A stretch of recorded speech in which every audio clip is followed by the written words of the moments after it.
All right. Welcome to the horror show interview, the third episode. I'm here with Darnell. How you doing, everybody? It's great to be on the show with my man Brian, man. The horror movie show is going down. It definitely is. So, what do you want to do first? Do you want to ask questions, or do you want to talk about movies? Or Uh, hmm. I think we'll take S about movies for 500, Alex. all right, I'd like to know who Alex is first. um.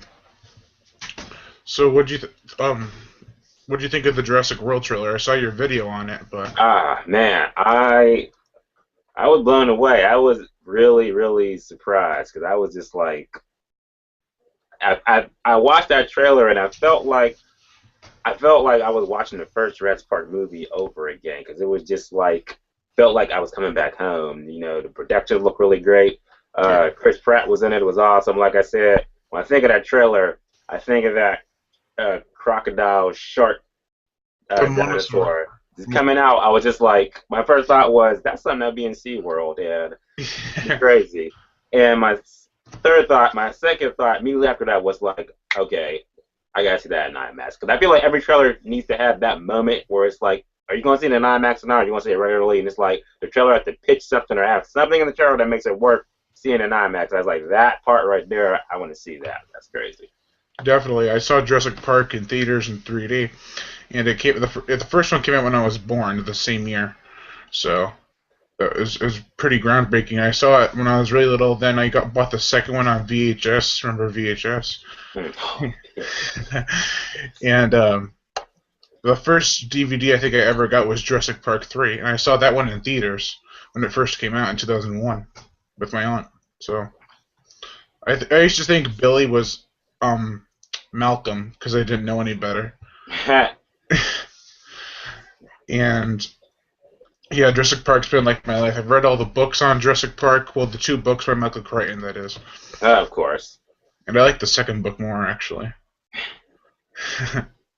And yeah, I think the I don't know how you pronounce it. It's Mosasaur or Monosaur, the aquatic dinosaur in the trailer for the new one. I am terrible with names, so Yeah, I know you can talk to any kid who likes dinosaurs and be like, "Oh yeah, that's a Spinocatoblepalus dinosaur." Like, exactly. what's You're just like, how do okay, you? Billy, you know, so okay. Isn't the kid who's playing in that from Insidious the little kid? I thought that too when after I watched the trailer, and I'm like, a couple of days gone by, I thought about that kid, and I was like, I see him from somewhere. I want to say he is from either Insidious or Sinister, one of the movies. Yeah, I think because I looked it up a while back. I'm just gonna look it up now, but I think it was him. And let's see, because he's actually a really good actor. He was good in Insidious and even better in Insidious 2, I think. Huh. Yeah, Insidious 3 is coming out 2015 too. Oh my god, that trailer scared me. Do you see that trailer for it? The teaser one? So, I probably, yeah, well, yeah, I seen it. I got it mixed up with the Woman in Black 2 trailer. Yeah. Yeah, he's from Insidious, and he's playing Gary, Gray in Jurassic World. That's what his name is. This is Gray, Oh, great. which is like a weird color to name your child after, but okay. Well, thank God for good kid actor. So I hope he does well in this Yeah. Jurassic World movie. The teenager kind of looks like he's gonna be one of those ones that's like, I don't love my parents and I'm an outcast and I'm just my own person, and then he'll just transform throughout the film. I Hmm. don't like that. It's just so cliche. Oh, cliches in movies. Oh my god, they're everywhere. They're everywhere. And what do you think about Woman in Black 2? The Angel of Death. Okay, Woman in Black 2. That's gonna be the first movie I see in 2015. Mm. Um, My thing is that I literally looked this up. So I remember in the summertime, I actually physically looked this up, and I was like, "Are there ever? When is the last time there ever been like a good January movie?" And it's like for the past decade, there hasn't been hardly any like good January movies. And I watched Women in Black too, and I was just like, Please be good. Yeah, Yeah. it's got a lot of cliches in it, and I was like, it's one of the movies I was like, I remember seeing the first one with Daniel Radcliffe, and I Yeah. enjoyed it, but Yeah. I never thought like, oh, there needs to be a sequel to that. That needs to be a sequel, and now it's like Woman in Black 2, and I was like, it seemed like something that's going to be like needs to come Maybe out direct to DVD in the or cast. cash grab. Yeah, so it was like, why they, okay, we're gonna start out January with this movie, so let's check it out. The only good January film I found in the past decade was Hansel and Gretel Witch Hunters. That was an okay one. Yeah, but it's like January is like the kiss of death time slot for movies. Yeah, and I didn't mind Texas Chainsaw. So. Oh, Texas Chainsaw 3D. OMG. Have you ever seen the review by Good Bad Flicks on it? I didn't get to see the review for that, but since you mentioned it, I will watch it. Yeah, Good Bad Flicks. He like defends the movie, and he made me turn from hating it to liking it by that one video. But I'm gonna watch that then, cause I was just like, Yeah, because they did put a lot of effort into that movie. It might not show in some scenes, but with the sets and the plot, besides the fact that they forgot what age people are supposed to be 20 years later, 30, 40 years later. But besides that, they did a lot of things right that they should have done for the other ones, the other Texas Chainsaw Massacre movies. yeah. So, At least this isn't getting a reboot like Friday the 13th is. oh God, isn't that coming out next year, Yeah, 2015? it comes out in November 2015 on Friday the 13th. Yeah, I heard it was going to be in winter at first. Then I heard it was going to be found footage, and I hope it's not found footage, please. A Friday the 13th movie and found footage. No. I know it's awful. I don't hate found footage, but if you take Friday the 13th and make it found footage, it'll be terrible. It's like making Jaws found footage. Yeah, it's just like, first of all, it will be full of shaky cam. It will be a Yeah. night. And, no, just found footage. No, no, no, no, no, no. Imagine if they made a found footage movie based on the point of view of the shark from Jaws. That'd be funny, actually. Just see the shark eating people with his point of view. That would be cool in some scenes, but I think it would really kill the plot. Yeah, definitely. Well, there's really not a lot of plots of Friday the 13th, though. It really isn't, but it's like, that's what it's like. It's Yeah. a slasher flick. So you go into the movie, you know what to expect. You got a serial killer, you got some teenager kids, gonna have sex, do some drugs, they're gonna get hacked up. One person's gonna be at the end, and they're gonna kill the killer until the killer does like, one last spook at the end and just send us off like, okay, and then that was our Friday night. Speaking of last survivors, what you want to hate the most is the last. I mean, there's a boy and a girl left, and the boy always gets it. It's like, what's up with that? It's like, Yeah, I know the last heroine survives all the I time. think that all started with Jamie Lee Curtis in Halloween. Yeah, they should have stopped it there.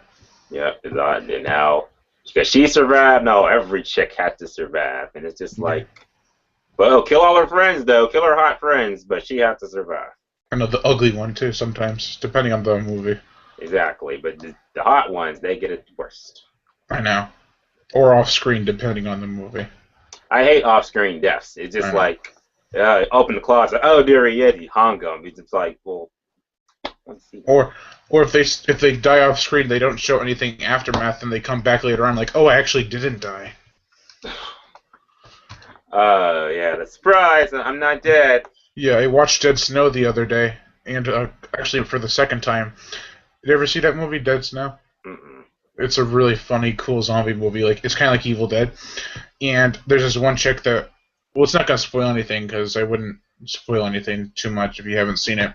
But there's this one character girl that falls off a cliff, and she comes back later on like, I'm okay. It's because she tries to kill a zombie that way. She falls off a cliff with the zombie. The cliff must be like, I don't know, 500 feet tall. They show her how she makes it too, but it's kind of like, yeah, I don't buy it. She fell off a cliff and she did not die.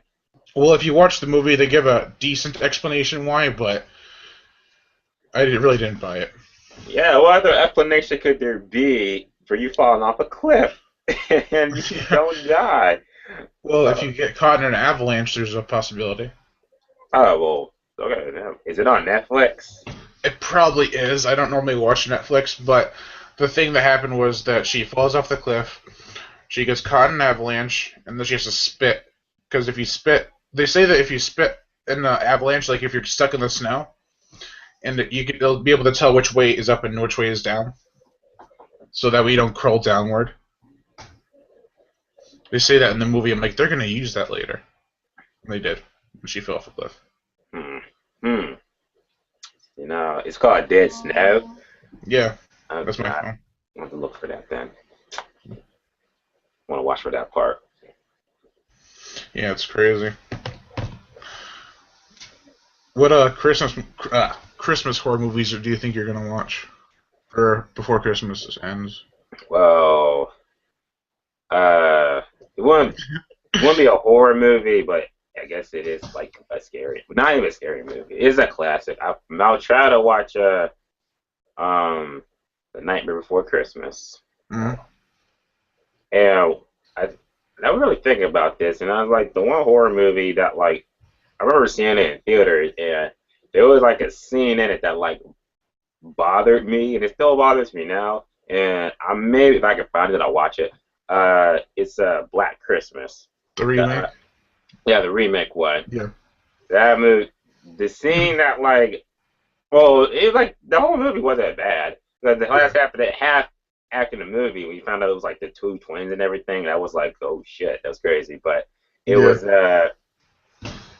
it was just I think the fact that when you found out that the son was actually the one the Oh was yeah, it yeah. yeah the mother actually had sex with the son, which in turn gave birth to that the killer who ended up being his son and his brother, and they showed that scene. And I was just like, they showed it. And I was just like, that is gonna Do you like know what's even more weird is that he didn't give birth. She didn't give birth to a son. She gave birth to a daughter. The other killer was a girl, exactly. So and that it looks just like a guy. It's like what? yeah, that was that like for some reason like burned into my skull because I was just like, Yeah. that's disturbingly crazy. Yeah, I have to finish reviewing a few movies before Christmas ends, and I have Gremlins and Silent Night Don't Five get them. and the remake. Don't get them. I said, don't get them gremlins wet. Which is funny if you watch Gremlins, and the first one it takes place in the snow. Isn't snow water That's basically? that's They just true, run- but it's frozen water. Yeah, but if they touch it, it melts into water. So then That they hmm. I don't know who makes up all these rules. That's like, it is it's like frozen. water is bad, but snow, we'll let that one slide. I think we're Movies. reviewing Critters after that because Critters is like the Gremlins ripoff. Oh man, there's always these movies that are like the great C version of the main movies. Yeah. Ever see the third one with Leonardo DiCaprio? Uh, mm, yes, I did. Critters 3. Yeah. I was like, when I was little, I'm like, isn't that guy from Titanic? If I watched it today, I'd probably be like, isn't that guy from Django Unchained? You know? Right? Like, who remembers Titanic? Except for a lot of girls. Yeah, 'cause they all loved Leonardo DiCaprio. It's kind of like in the 60s when they made that Romeo and Juliet movie with the girl who played in the original Black Christmas, Olivia Hussey. Oh, really? To make things all tie up, like with our conversation. Oh man, Yeah. Titanic. Did you ever see Titanic 2? No. It was a TV. It was a low budget movie from the Asylum. I'm like, let's make a second Titanic. That'd be a great idea. How would they? But the first Titanic, that ship sunk. They made So, a new one. oh, they made a new one because that's Yeah, what we do. yeah, and the whole ship. Whenever they show this ship, it's like it looks like a Lego ship because it's such bad CGI.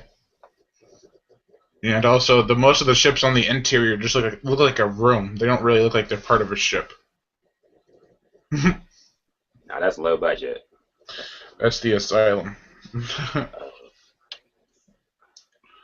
What about the new Terminator movie? Woo! Okay, that trailer. I once again, I be seeing. I be having so much to do that it's just so much to do that it's literally I literally just be scrolling on Facebook today and I'll be like, oh, there's a new trailer for this movie out. I'm like, okay, watch like 10 seconds of it, and I'm like, okay, I'll watch it again on YouTube and do a video for it. And I watched that, and my thing was, I liked the trailer. I just had a lot of questions ab- about the content in the trailer that I might won't really get interested in the movie, but it's got my mind speculated. But I, Hmm. I think one of the coolest things uh was seeing old Arnold from I guess the original Terminator and new I guess current Arnold shit just blow him away and shit. Yeah. I thought that was good, but it's just like okay, I'm taking Cal Reese and sending him back to protect Sarah Connor like they did in the first Terminator, but apparently there's a Terminator already with her, and she's already a badass, and she's doing all this stuff, and it's like, one, why are you a badass in the Yeah. Terminator 1 era when you didn't get that way till Terminator 2? You were just, Susie Homemaker, in the first one. So it's like, did the Terminator that they sent back from T2 go back into T1, blow Yeah. that one away and everything. I was just like, oh Lord, I like the trailer. The trailer looks awesome, but Yeah. I'm just like, I'm gonna have to pay attention to this movie. I got a lot of questions. Before anyone says anything, when I did my trailer reaction and review for that movie, I had said a lot of things that I thought up of like over the course of 30 minutes while recording, so I edited all that time with talking about well this and that. And then after I uploaded it, I saw that Jeremy Johns had done a video for it, and I watched it, and he pretty much had the same opinion as I did. Some of the scenes in the trailer, like the part with the little girl that walking with Arnold, maybe like we were kind of thinking the same thing, me and Jeremy, and we didn't even talk about it because I've never talked to Jeremy before. But maybe the Terminator saved her from the old Terminator, and she grew up with that Terminator, and Kyle Reese came back because the Terminator came back before Kyle Reese came. You know, like Hmm. I kind of, yeah, like say there's a Terminator that comes back to kill Sarah Connor when she's younger, so it'd be easier. Then another Terminator comes to save her, and then Kyle Reese comes in the future, but she's already grown up with that Terminator and become a badass. So And then like, does that negate the events in Terminator 1 when she was yes, yes, okay, so oh, okay. yeah, and so then that's why I forgot what I was gonna say. Kyle Reese comes back and he's like, "Why are you badass and everything?" That's probably because she grew up with that Terminator, and that's why the old one came into the picture because now it's the current time of the first one, and now that old Terminator is with Sarah Connor, and the new Terminator finally comes to try to kill her, but now Kyle Reese and that Terminator is in the same time era, so they got like two people trying to save her. Well, when you got those two people with her, she's safe. So what is like what's going to be their end goal in this movie? To still take out Skynet and stop Judgment Day? Yeah, and also the T-1000 that's in the trailer. I'm still trying to figure that out. Yeah, because I'm like, he's supposed to be in T2. So did they also send him back to the future as well? Just like, okay, the machines were like, okay, we send one Terminator back to kill her. I don't think that'll be enough. Let's send the T-1000 too as well. Yeah, and maybe there's like some overall force that's like seeing the whole timeline. Like maybe if I bring this back further and then place that there and there, I could finally get rid of her. You know? If they want to, because they ultimately machine wants to kill John Connor. Do that, Yeah, they gotta kill Sarah Connor. So and bring I don't, Sarah. Try to kill Sarah Connor when she's younger, so she wasn't being protected. But then they send another Terminator to go protect her before she's able to be killed. That's why she's being carried off by that Terminator when she's little, probably. hmm. So the T-1000, maybe because I kind of now I kind of agree with what you said about this overall force. Because maybe in the Yeah, beginning of the movie, when the war and all that's happening, and machines know like, okay, the T-1000 isn't going to be able to kill John Connor. Luckily, it didn't. yeah, So let's kill Sarah Connor, where she's just a kid. yeah. and nobody will protect her. Because maybe that's it. Because maybe the machines know that okay, another Terminator is gonna go back and stop T-1000, but there won't be no Terminator to protect Sarah Connor when she's a kid, and then wow, there is no Yeah, protect her. definitely. I'm trying to see if anyone's trying to comment. But I did listen to what you were saying, but just it's kind of hard with. I'm trying kind of new at this, but yeah, Terminator Genesis raises a lot of questions with T-1000 more so than with the past. You know, like is there an overall force, or is it like the first movie happens and then they kill that Terminator, then later on in the movie, the T-1000 comes in because they're like, oh, they killed our Terminator, let's just send him a little bit earlier, just like they did with the other Terminator. You know? Yeah, because Sarah Connor does drive away at the end of T1. Yeah. One thing I don't get is the last shot in the trailer where Arnold's like, "I'll be back," and he jumps out of the helicopter and kills himself. I don't get why he does that. With like he's like a missile. Yeah, I thought that too. Just like, okay, he's a torpedo. I know it's Yeah. arrived that. Maybe he just did that because like, okay, I have no guns. Let me just torpedo down and take out the helicopter. And that's going to probably be like towards in the movie. That's when in every Terminator movie, it's going to be a shot where Arnold half his face is gone. You see the metal part and everything. So Yeah, that but I might be think that part. yeah, but I think he might just be destroyed by doing that. I don't know why he would say I'll be back if he's going to be destroyed. Because after if he gets hit by the blades, that's one thing, but then he'll blow up with the helicopter. I mean, it took a lot to kill Terminator, but it didn't. It wasn't like he had to be melted in lava like T-1000 did to be stopped. You know, I think if you hit him with a helicopter in a certain way, it would destroy him. Not maybe not kill him, but destroy him enough so he wouldn't be able to come back. Which also raises the question how they're going to take care of T-1000 in this movie. I know, like if the lava wasn't enough, maybe it'd be really cheap and gimmicky if they were like, "Oh, well, I know how to take care of him. How? Send him back. I mean, send him forward in time. There we go. You know? How they took him out, and Arnold just came up and just shot him with that little grenade launcher and blew him up, and he fell into the lava. Yeah. Like, that was a good way Oh, to do that it. one. Yeah. Yeah, but so now it's like, okay, are the studio gonna be like, you know what, we can pass laziness for nostalgia and just do that all over again. So I know. you have fans like, oh, I wish they would have. And then Arnold's like, "I'll be gone," and he goes into lava, just like nostalgia-wise would work. But I don't think they would do that with a script that's been thought above like this much. Yeah, You know, it's been thought out a lot. You can tell. It's kind of like Edge of Tomorrow. That's what I got from it. It's like not the Groundhog Day aspect like that movie, but it's like they have all this creativity and it's just so original with the concept. And time travel with Terminator is pretty interesting. Not time travel, well, yeah, time travel, but Edge of Tomorrow kind of. I haven't seen it yet, but I've seen lots of reviews and trailers for it, so I kind of got the gist of the idea of the movie. But yeah, live, die, repeat. yeah, which have you seen that movie? I have not seen it. Yeah, When I saw it, the reason why I kind of really didn't see it was because, like, I believe it came out in, I think, the first week in June.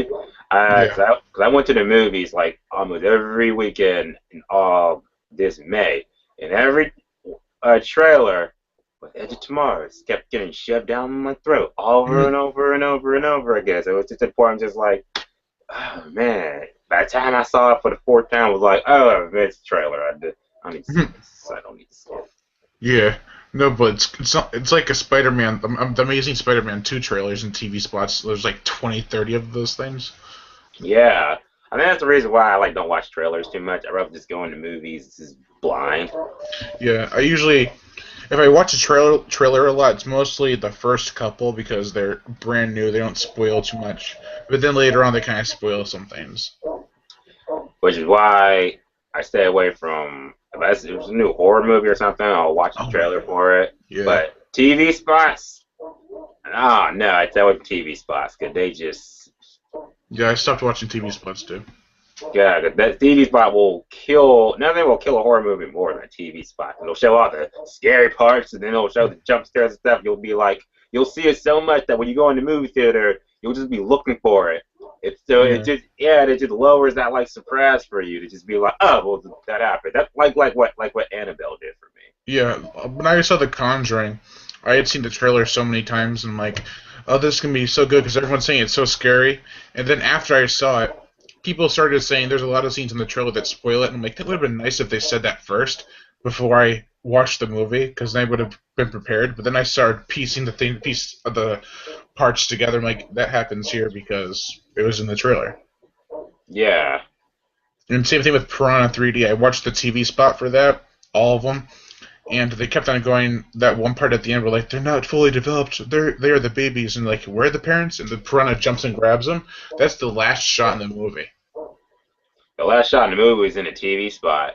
Yeah, he's like, where are the parents? And then they grabs them and brings them in the water. That was the very last shot in the movie. Uh, That's not yeah. that's another thing I hate when movies do when they show the last shot of the Well, because they movie. want to build it up as much as possible. Like, oh, there's gonna be bigger piranhas in this. Well, that's just the last shot in the movie. Oh boy.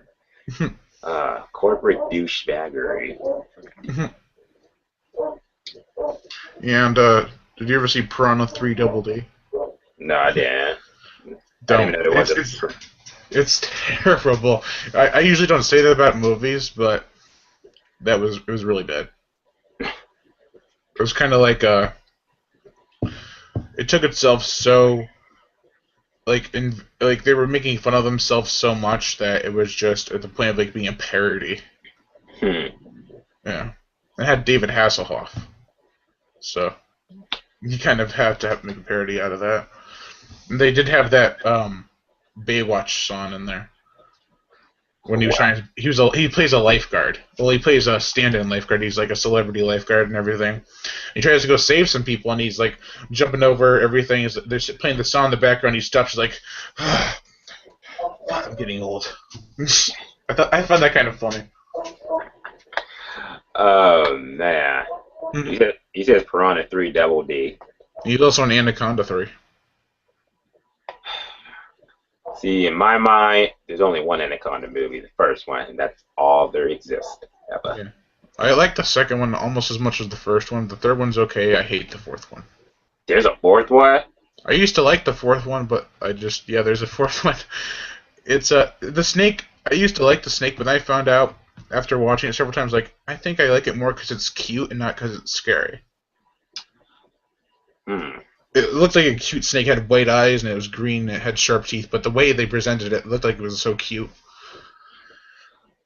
See, when things that are scary become cute, then it loses its. Unless you're Gremlins and you have Gizmo, and then Well, you scary Gremlins. everyone loves Gizmo, so it's just like, hey, I don't care if you turn into a mutant. I still love you. Yeah, I'm sorry, but you spilled the water on me. Ha! Oh boy. Did you ever see the second one? The second Gremlins? I did, but it was like a while ago. Yeah. I watched both of them recently, and I like the first one better, but the second one is like so much bigger and grander. So sequels have to be bigger and better. Yeah, but the good thing about this one is that the director was given a $50 million budget, and they just basically told him to go apeshit. And they made a whole bunch of different kinds of gremlins and a whole bunch of crazy plots with involving what was it? Not an apartment, it was a skyscraper or something. Yeah. They had the flying gremlin, they had the smart gremlin, they had the bat gremlin, did I already say the spider gremlin? Yeah. Yeah, and they had this, the one that can, the flying one can go out in the daylight. And that was pretty cool, but they killed him off instantly. I'm like, hey, I'm free, and cement you go. Wow, the actual good one, and they just kill them off. Yeah, and also, speaking of the fact that it was a good one, Gremlins 2 was actually a really good movie, but no one saw it, so they never made a third one. Like, no one to go see it in theaters.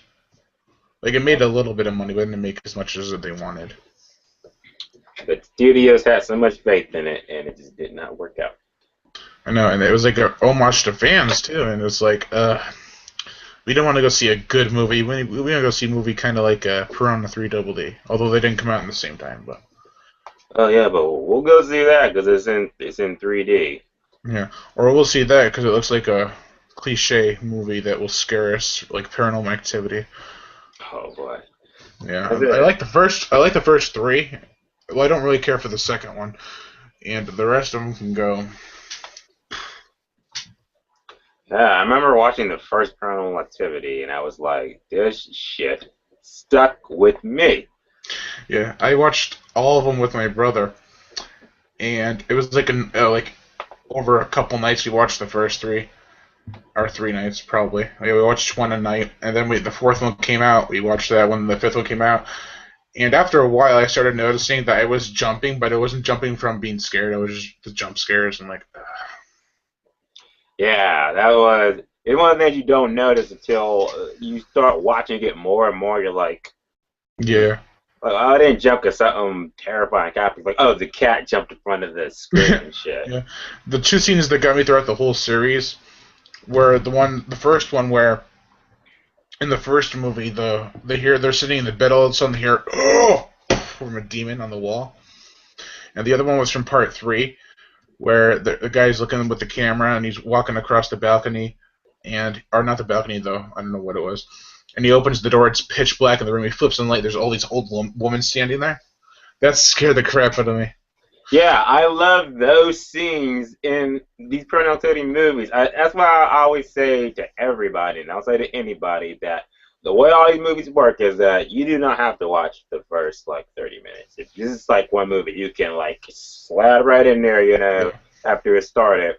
And it's always the last half of the movie. Like, do they still do that? What, the day 3, the day 9, day 17? Day 55. What?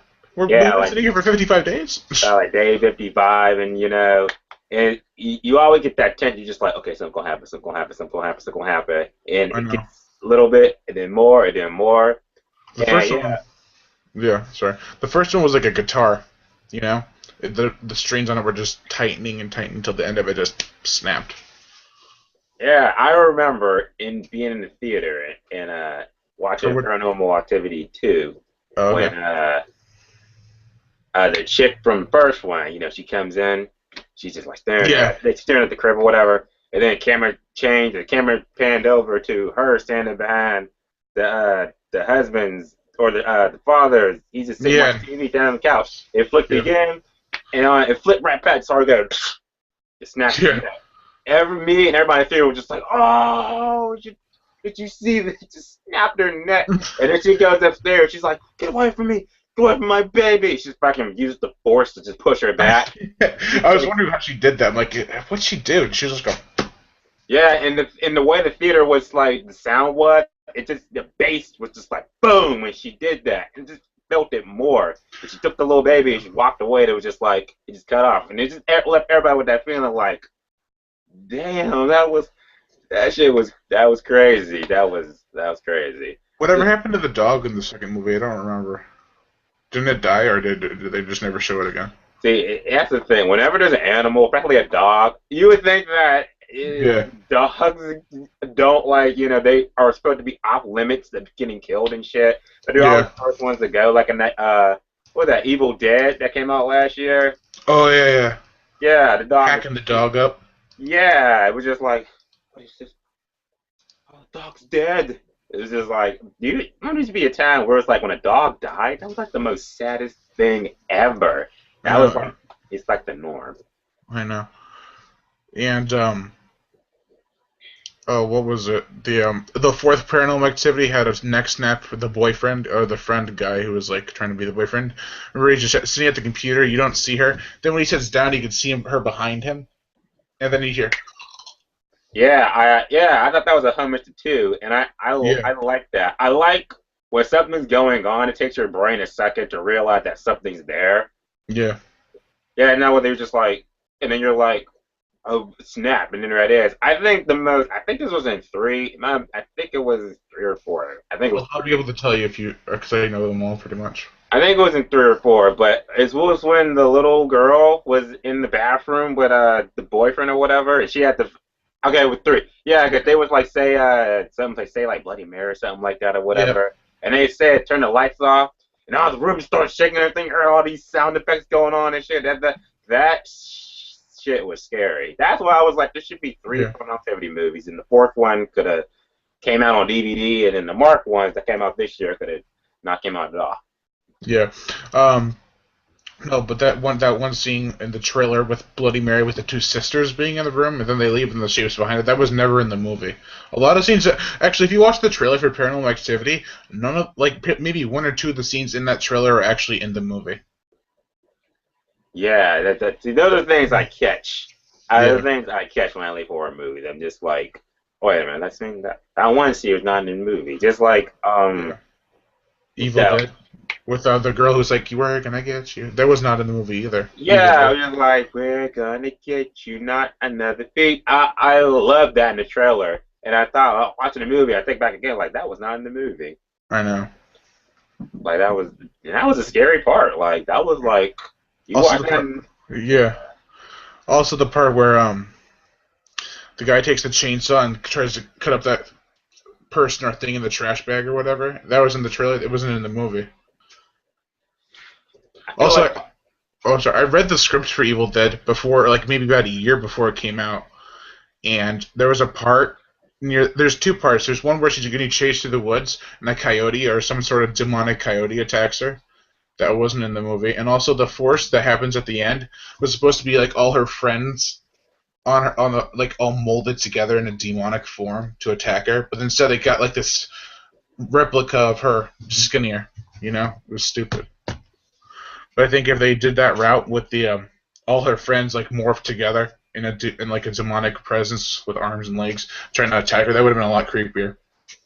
yeah, that would have been. 'Cause I did enjoy Evil Dead a lot. I think it was like the best horror Yeah, movie I'd seen last year, and I did like that insane. part when it was just like, especially at the end of the movie when he was like, okay, our friends are dead. Like, okay, I'm exorcised and all this. All of a sudden, that drop of blood came rain from the Yeah. sky, and it started raining blood. And the necronoma. They didn't. Did they even call it that in the movie? The No, they necro. didn't. But they read the same passage from the. I think I don't know what it was from, but I don't know which one it was from. But they always changed the passage to it. Do you ever notice that? Like it was like Kanda Strada Hantusi Kanda from the remake, but they always changed it throughout the rest of the movies. Yeah, I loved it when it started raining blood and the book just flipped to that page with that creature just coming out of the ground and shit. And Yeah, you. that was actually terrifying. That was like this. Yeah. Like when she got You, that chainsaw and hacked its legs off, that was. But then when what was that? That truck that the fell on Jeep. her. Yeah, that Jeep. fell on her hand. I was like, Yeah, she pulls it off. That's so yeah, gross. that should have killed her right then and there. But I was like, are we having an Ash moment right there? Yeah. You know what's funny is I found the images in that book more graphic than most of the stuff in the movie. Yeah, that the text in that book was like, Yeah, like where they showed the tree rape in the book, it showed like her full nudity and things poking inside her. In the yeah, movie, they didn't show that, but when they had the tree rape scene, they had a bush with like a branch with thorns. Do you notice that they had thorns on them? yeah, That made me cringe even more. But the book always had more graphic images than the movie did, I thought. Or like when he's cutting off the face in the book, it was more graphic than when she cut off her face with a piece of glass in the real life. yeah. I feel like they kind of nerfed that a little bit. Makes me want to see an unrated version. Yeah, they were supposed to have an unrated cut, but they never released it. But it was gonna have the scene with "You're We're Gonna Get You" and probably the trash chainsaw cut up scene. They never had it. But like in the original Evil Dead, there was a scene where Ash was gonna cut up his girlfriend with a chainsaw, and he stops because he sees a necklace. Remember that movie, that part? Hmm. I think if they had done that scene in the remake, but actually had him go for it and just chop her up, that would have been a lot cooler. Yeah. I'm like, oh, this necklace is so reminiscent of my feelings. Oh, fuck it. She's dead anyways. Yeah, there was enough blood in that movie to just damn, Yeah, that makes me want to watch it now. I'm I, gonna go I find that movie and watch it. I watched it recently. I love the. My favorite thing wasn't actually the gore. It was the cinematography. It was just so beautifully shot. Like when they first get there, it's all sunny and peeking. The sun's peeking through the trees, and then later on, it's all foggy and wet and moist, and it's like, ugh. It just makes you feel gross. Then when the gore comes in, it's like it fits perfectly because all the cinematography from the beginning and the middle comes together in the end. Like in the last shot of the movie where she's walking away, the sun's peeking through the trees. It's like they got there, it was all nice, and the sun goes peeking through the trees. Now it's over, and everything's done, and the sun's peeking through the trees finally again. Yeah. Yeah, I noticed that. I'm like, that's a good job. And then it just instantly makes that creepy whoosh sound where it just goes back to the book and see all the pages flip back and it just shuts. Yeah. You know what? Did you know that when she finally screams, like the girl who's originally possessed Mia, she screams in the cabin. You can hear in her voice so they put the sound of the girl from the original one who is demonic in her background of her voice, where it's like what'd she say? Oh my god, what'd she say? It was we are the ones. No, that's the second one. First one was, why have you disturbed our? No, you will die like the others before you. One by one, we will take you. That's what. And then you can hear that in the back of her voice. They added that in. It was from the original. Like when she shoots her brother. Yeah. She screams. That you can hear that in the background. Yeah, she's like, you're all going to die tonight. Yeah, after that. Yeah, after she screams, she's like, she has that multiple voice like, you're all gonna die tonight. I love that part when she did that because it's like when that happened and then she just dropped to the ground. I felt like I was there. I was just like when the movie was just like, what the fuck just happened? Yeah, my initial thought. I think I saw it with somebody. I looked at them. Might have been like, she gotta go. She said we're all gonna die tonight. She got to go right now. Yeah, that scene had me breathing so fast. It was about as intense as the scene when Godzilla was being panned up, the shot of Godzilla, and then he roars. I felt the same way when that happened as I did when they showed Godzilla for the first time in the movie. Oh my god, my Godzilla experience was crazy. I had two Godzilla experiences. It was not twice. But I loved it because it just like yeah. That was the first time you ever saw Godzilla right then and there. We're just sitting there and just see at the air. Because I knew, because I was like, I remember the trailer, the part that they was in the airport, and they just showed his foot, but they didn't show the rest of his body in the trailer. When I saw it, I was like, okay, go to part. And it just panned all the way up, and then the music just cut off right before he did the yell. And I was just like, me and everybody in the theater just went batshit crazy. We were like, that's Godzilla, and he's going to slap the shit out of this monster, but then it's just like, they're about to fight, and then it just... Yeah. Do you know what my experience was when the music cut off and he roared, I was like, ah, my ears. It was so loud. I thought I was going to break one of the speakers at one point because you heard a pop because it was so loud. Yeah. Wow. And then after they cut it off, I'm like, I expect that. They'll have a good fight at the end. And they did have a good fight at the end where he like, takes the creature down his throat.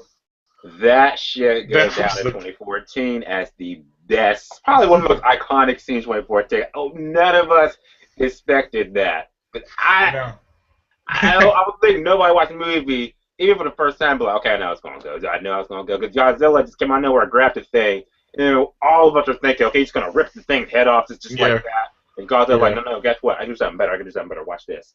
He just fires it down his neck. I was just like, I never clap in movies. I'm just like, that's just a screen. It's just a screen. They're not gonna they're not gonna stop and be like, oh well, thank you so much. I'll take the Academy Award right now. It was just like, Godzilla did that, and I was just like, okay, right there in my mind, this movie is awesome. Yeah, I had hung out with I asked a girl to go see it with me, and we've been really good friends since. But it was the first time we ever hung out. And I didn't want to make myself look like a fool because we were just started hanging out as friends. And when that happened, I was like, just screaming. And if you watch my Godzilla review, I was going to play, like in the intro I say, when that was going to happen, I was going to scream, Godzilla! And then it just cuts away. But most people probably interpret that as they cut the scene. But what really happened was I didn't do it because I was going to be embarrassed. Cause I was not just because of her, but because of everybody. I was gonna scream so loud, and then I had to like I got caught in my throat. And I'm like, oh, come on. Oh man, that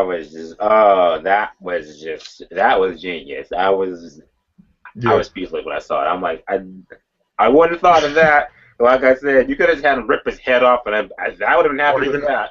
or even rip his mouth open like that, kind of like just. But no, they did it even better. And also when but I did make myself look like a fool at the end when I started clapping maniacally, like yes, yes, yes, yes. I also like how they killed that first Mito they killed. The first Mito he killed by whipping it with his tail into the building. They did that a lot in the other Godzilla movies, the Toho ones. He would always whip the dinosaur monsters with his tail, or kaiju, and it was just like a throwback. Like he had to do it at one point. So he did the two iconic things. He whipped the kaiju with his tail, and he freaking demolished his face, the other one's face. And that was one thing I was thinking about, like for like a month before I saw the movie. I was just thinking to myself, is Godzilla gonna have his atomic breath? And like nobody could answer me. It was like, I Yeah, don't know. Will he have? I hope he has it. Will he have it? yeah. When it happened, And like tung tung tung tung tung tung tung. yeah, yeah, yeah. Oh god, I can't even tell you because I was like, as soon Yeah, as I that was. first the first one lit up, I was like, you gotta be shitting me. Then it went a little more, like, you gotta be shitting me. And this whole back lit up, I was like, you gotta be shitting me. Oh, here it comes. And he just went, Gah! I was like, I think my hands hurted so much in that movie. No, I was clapping so hard. when that happened, I was like this, and I hadn't cut my nails that day, and I was like, picked my fingers up, and there was like marks all over my hand after the movie was over, because I like fingernail marks all around the palm of my hand. Yeah. It was so crazy, and I hope that I have the same experience with Jurassic World. Yeah, me too, because I do want to see what this super dinosaur creature looks like. I was thinking possibly robotic, like Mecha-Rex. That'd be Yeah, kind of cool. that's what I'm thinking too. Yeah. And it's also done by Legendary, who did Godzilla and Pacific Rim. I know. That's why I'm like, that was one of the tones I picked up as soon as the trailer started. I was like, yep, this feels like Godzilla in Pacific. This feels like a Yeah. legendary picture. That's what it feels like. You know what's funny is I didn't know Legendary was a part of it, but then I saw Universal, like, oh, thank God it's Universal, not some other company. And then it takes away Legendary. I'm like, oh yeah, that's even better. Yeah, so they're like legendaries and Universal. They're gonna Yeah. do big. But Universal doesn't make as much good movies as Legendary does. Like Universal did Battleship. Ugh, Battleship. Ugh. That movie with some people who don't know. Yes, the people who will never ever be big. Well, some of them are like Rihanna's in that movie. I forgot about that. Rihanna was in there. Oh yeah, Rihanna, the singer, who's in Mhm. there. Who's singer? I thought she was like the best character in the movie, but that's not saying much. Yeah, that's not. Yeah, that's not. She doesn't even act, and she's with the best character in it. Mhm. The trailer got me pumped though to see Battleship, and then when I finally watched it, and then I got it for Christmas, I believe. Yeah, Christmas when it first came out on Blu-ray and DVD, and ever since then, well, not recently, but now it's Pacific Rim. But my dad would never stop watching Battleship. Whenever it was on, he'd just watch Battleship. I'm like, are you kidding me? The movie's shit. And also, then he started watching Pacific Rim, but not as much as Battleship. And then we watched Godzilla for the first time, and he's like, I think the '98 version's better. But that's because he grew up with it more than I. Then I was like, you bastard. But it's because Oh he boy, doesn't know any better. He definitely doesn't know any better.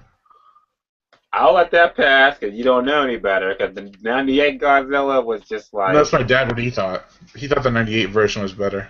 I support the 14th one all the way. Way better than the '98 version. Oh my god. the That's a one lot of thing. trash. Yeah, 'cause the one thing somebody said that makes so much sense is that they were saying, "Oh, we want it in the 2014 version. We want Godzilla to look like Godzilla again." And that Yeah, made not this me, iguana thing. yeah, that made me go back and kind of be like, look like Godzilla again. Let me look back at the other Godzillas. I'm like, oh well, you know what? Yeah, this Godzilla looked a lot like the original Godzilla and not type of lizard and with spikes. Yeah, it's more like a There's T-Rex in the '98 one. there's so many It, things wrong with the '98 version. That's just like I said. it It wasn't. had me Yeah. when what was it? That scene where the second scene where he's going through the city and everything like a big ass maze, and the cities are Yeah. big, the buildings are bigger than he is, and he can Oh just my god, I disappear. know. Yeah, And like also, do you ever notice his roar, the '98 one? It sounds like it's crying. Instead of like trying to be menacing, it's like. You know what? Yeah, I actually think about that when he gets on I think the Empire State Building, and he just does it, and that lightning cracks. that Kind of was made me think actually like, yeah, he's that was coming. actually pretty cool. I'll have to give it that. That scene was cool, Yeah, but but the roar was I don't I don't mind the roar as much as other people because I grew up with it. I grew up with a lot of Godzilla, but the '98 one is the one I watched the most because I didn't own any other ones. But it's still a shitty movie. It's like Jurassic Park 2. and what are your thoughts on this Godzilla 2 that's supposed to be coming, I believe, in 2016? Like Godzilla's going to All get a sequel. it better have Rodan, Ghidorah, and Mothra like they said it would. That's all I can say. It better have all three of those monsters. You know, be even cooler is if they did Destroy All Monsters in Final Wars. Like they did Destroy All Monsters, and they had a brief fight at the end. That was it. Final Wars had a lot of the obscure monsters fighting Godzilla. So if they have Godzilla fighting all the really cool monsters from the originals in one movie, that would be badass. Like a Destroy All Monsters 2. But how could they execute it? Like all the other ones tried to. And aliens are taking over, and they're trying to control the Godzilla and all the other monsters. Hmm. They did that with so many Godzilla films. I think it would just be like, yeah, that's a recycled plot, but it's like the other ones. Most of them from the Showa series. So how could they introduce Mothra? Because he was an Easter egg in the Yeah, 2014 yeah, I noticed that. Godzilla. Second time I watched that, I was gonna go, holy shit, that's Mothra! But I was gonna be like, I'll probably get so embarrassed. Yeah. But I was like, oh, there he is. Yeah, Yeah. but if they introduce Mothra, I think it should be like all hell's breaking loose, and then all of a sudden they see this giant light, and then here comes Mothra, and the two twin fairies on top of her or something. That'd be pretty cool. My thoughts on a Godzilla sequel was I actually had like a whole like plot that I actually did like maybe a month or two after when they Yeah, first said like Godzilla will come out. I was like, okay, how this gonna work is okay. We now live in a world where established that Godzilla exists. You know, you went yeah, down to the water and that's that. yeah. So you You know, know, it's like if they did it. Yeah, he caused a lot of damage and everything, a lot of damage. So maybe there are some people that are just like, they think like, okay, well, he's our protector, but like, can we really rely on him? That's when Rodan or Mothra, I would bring them both. They would come in, start tearing up shit or whatever, start tearing up shit. But Godzilla didn't show up this time. So maybe the people will be like, oh, we can make our own Godzilla creature, enter Mecha Godzilla. yeah. And I was gonna say Mechagodzilla. yeah, they make Yeah, Mecha Godzilla. Mecha Godzilla starts, combating him and everything. That's when Godzilla comes and everything and takes out uh, Mothra and Rodan. Rodan. Oh yeah, But then the people controlling Mecha Godzilla will be like, "No, Godzilla, you did not come when we needed you to. So now we must destroy you." So you'd have your Godzilla versus your Mecha Godzilla right there. it's kind of selfish though. Not well, Godzilla was being selfish, but then at least he's coming now. Maybe he got stuck at the mall. I don't know. Yeah, it'd just be like Godzilla, where were you when we needed you? It would give, I guess it would give them more of an incentive to Yeah, but build. in a world where people in that movie world where people think that Godzilla is a good monster because he helped save the city but destroyed half of it, it wouldn't surprise me if they did that. Like they're like, oh, you didn't come when we needed you to. Now we're gonna kill you. Yeah, it's like, oh, we have something that's much better than you, Mecha Godzilla. So let's Yeah, combat him. yeah. So we'll just get you away. But if you make it like a Toho movie, instead of the city being devastated, it'd be like, hey, here's a new city in a matter of like 10 months. Like every Toho Godzilla film, they didn't show the city in the second film or the film after. It'd be like it's brand new, it's fine, nothing ever happened. Yeah, because I think Mothra is in the Godzilla world. Maybe he's like in a cocoon or something, and he's just gonna just Yeah, hatch. yeah, yeah. I think you're going out of sync. Well, oh no, now it's fine. At first, it looked like your mouth wasn't moving correctly with the words you were saying because it's like I think you're going out of sync on the computer. But I think it's fine now. Oh, that's good. It better be. um, no, but man, Godzilla. I could talk about him for hours. And I wouldn't know as much as I did unless I had watched Cinemasker's reviews on him. Did you ever see his reviews on them? He reviewed all of them, and he's like the most famous guy to review Godzilla films. Oh wow. He Check did that a, out. he reviewed all of them in like an hour and 28 minutes. There's 30 Godzilla films, so he was like a minute or 1 minute to 5 minutes per video. Yeah, 'cause that before the movie came out, I was following all of your Godzilla videos that you were doing like all of them. Yeah, I did. It was hard. I mean, I started probably in March and finished right before the new one came out. Almost. No, it was around May. I finished, and I hadn't seen any of them. I only saw the American version of the original, which is shitty, and I hadn't seen any others besides the '98 one. So I had to watch them all and then review them. So I watched one, review one, watch one, review one for 30 times. That was crazy. Yeah, 'cause that was just like this whole Godzilla marathon review that you were doing. I was just like all leading up to the 2014 one, Yeah. and like after I think a week or so after the movie came out, I was just like, oh man, Brian didn't review it yet. Where's it at? Where's his review at for the Oh Godzilla yeah, yeah. movie? I had to make sure it was special because I had led up to it so much. So I waited. Actually, it was 3 days after it came out, and I had recorded everything. And I'm like, this is the perfect time to release it because it's still new, and I think it's the best version a review I could do for it at this time. So I put it up then, and yeah, I uploaded them one by one, um, like one per day. But I actually had them. Some of them were recorded months ago, and I uploaded them. Like it's funny because I started uploading them on April 16th and then rendered them on May 16th. That's 30 reviews. There's only 30 movies, so it worked out perfectly. Ah, it did work out perfectly. Yeah. So it would be weird if it was like an odd number. Like, how do I calculate this? Okay. Like 31. But 2014 Godzilla is your favorite. No. But it's still pretty good. I actually, let's see.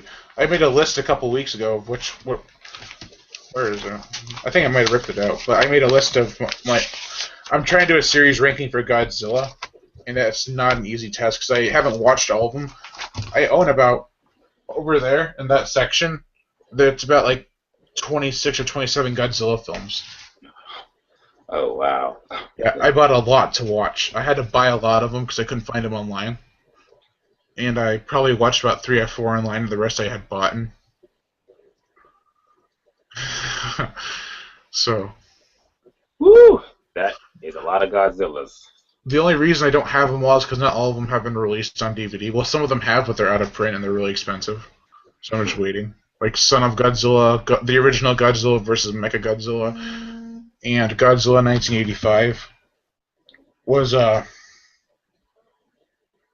All right, was also one that hasn't been released on DVD. So yeah, it's a lot of Godzilla. A lot of God, and his name is Zilla. Yeah, but you can't say that Godzilla from 1988 is Godzilla because we name him Godzilla. I mean, not we don't name him Godzilla. We name him Zilla. They actually, and it's funny because in Godzilla, I believe it was Tokyo SOS, which is like the second to last one from the Toho series. Was they said the Americans think Godzilla attacked, but it was actually another monster. They were talking about the '98 version in Japan, and then in the last Godzilla film from Toho, they actually have the American Godzilla fight the Japanese Godzilla, and with one swipe of Godzilla's tail, he flings him into a building and breathes his atomic breath on him, and that was it. He was dead. That was it. I think you can find it online too. It's really quick. It's like maybe 10, 15 seconds, and he kills him. Damn, that's all it takes. Yeah. Well, Zilla's a pussy. I don't want to think about. Yeah. I don't want to think about Zilla. Everything from his cry to his appearance. Looks like a chicken. Well, that was the '90s for us. So '90s Godzilla. Yeah. Well, they basically made Jurassic Park all over again. Hopefully, I hope this one can be as good as the first one. Yeah, if I had to rank Jurassic Park for the first three, it'd be number three. I mean, no, not number three. It'd be number two, number three, number one. I don't hate number three as much as I hate number two. But even with that number two being my least favorite, I still probably give it like a 2.5 out of 5. It's not. It's like I grew up with all of them, so it's kind of hard for me to hate on them. Like I still find some good about them. And I'm not usually nostalgic with my reviews, but if I take it as seriously as I can, like I'll find anything that's good about it just to give it a better rating. Hmm.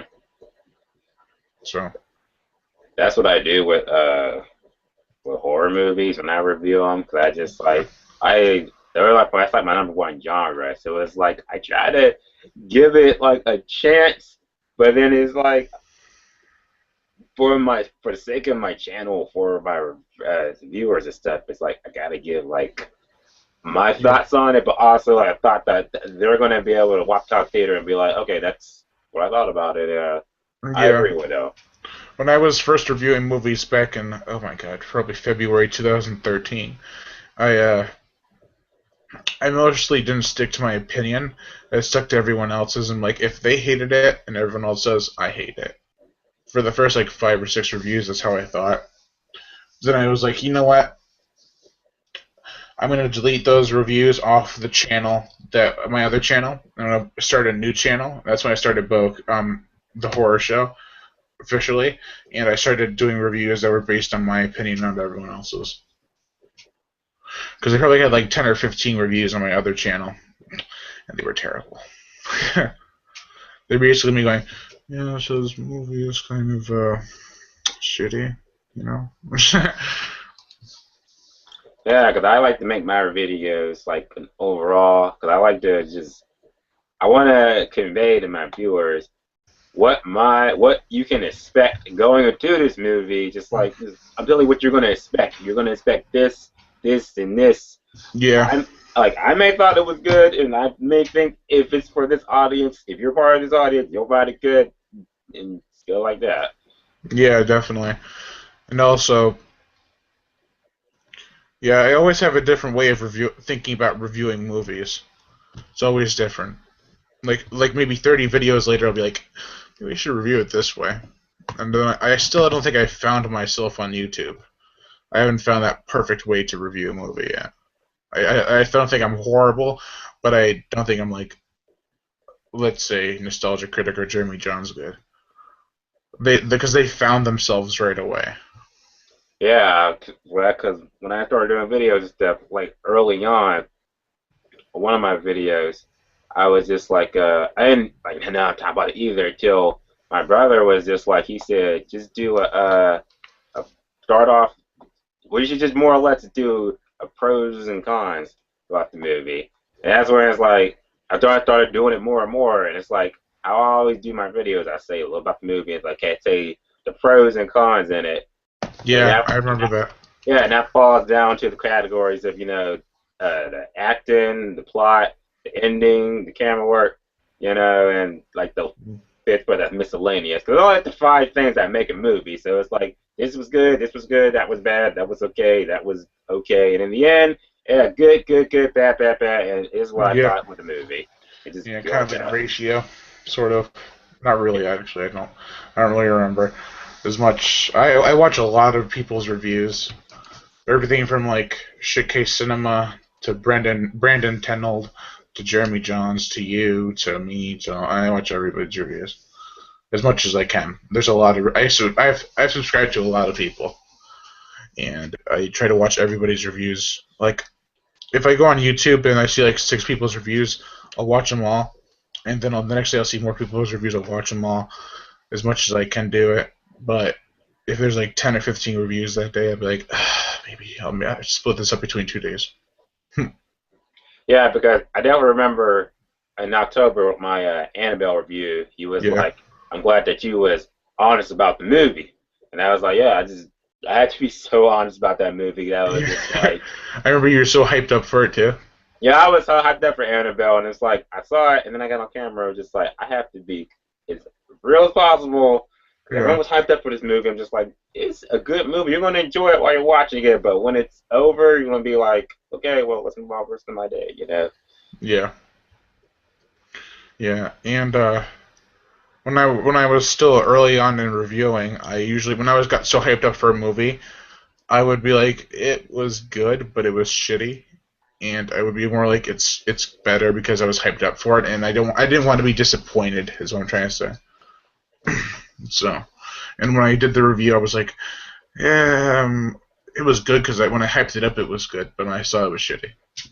Yeah, that's why it's like I try not to get myself too. Unless it was God, I just knew I was gonna go on Godzilla and love that, but I try not Yeah. to get myself too amped up for mood. I can't keep myself like comical because I don't know what the Yeah. movie's gonna be like. Do you know what's funny is when I saw Godzilla, the trailer, I got so hyped. I was hyped about it for months. And when I saw Jurassic World, a couple days later, I forgot they even released a trailer. I was like, oh, what's wrong with me? I know I'm so hyped for Godzilla, but what the heck? I mean, I'm so hyped for Jurassic World, but I don't know. It was It's weird. like, yeah, I'd be hyped, but it's like, I guess I calm myself down by saying like the movie's not gonna be out for like a couple months, so it's like Yeah. I have to No, keep I myself. think that's why, is because it's not coming out till like 6 months later from now. So it's gonna be like, it's so long from now. But And trust me, the day before the movie come out, the day I get to see the movie, I'm like, that's all I'm thinking about. Like I'm in mode. I just want to get through yeah, this day and go through the movie, get in my seat, and yeah. I I'm want gonna. I want to see an IMAX. The last movie I saw in IMAX, actually, I only saw one movie in IMAX in my life, all my life, and that wasn't even a horror movie. It was a concert movie that my mom wanted to show me because she had an extra ticket. It was for YouTube, the band YouTube, Bono. I had saw the whole concert. Halfway through, I'm like, oh my god, I don't hate Bono, but Jesus, I can't stand it. I want to go home. I think we did leave early too. Maybe. No, no, we didn't. That's right. It was all long. Probably like 2000s. It was around the time I Am Legend was coming out. 'Cause I saw posters everywhere for I Am Legend. Do you like IMAX movies, or you like the regular? I've only been there once and I enjoyed it, but I just didn't like the movie I was watching. I haven't been to an IMAX, and when did I Am Legend come out? Like 2007. So it's been like 7 years since I've been to IMAX. Well, you see Jurassic World in IMAX. Oh, I'll try my best. I was gonna see Godzilla in IMAX, but I never did. I saw it in a regular theater. Oh man, that was But in like. 3D. I saw it in 3D. Well, the first time I saw it was 3D. The second time was 2D. Maybe that's why it wasn't so bad. And the second time. Do you have any IMAX theaters close to you? Yeah. Oh no, I don't.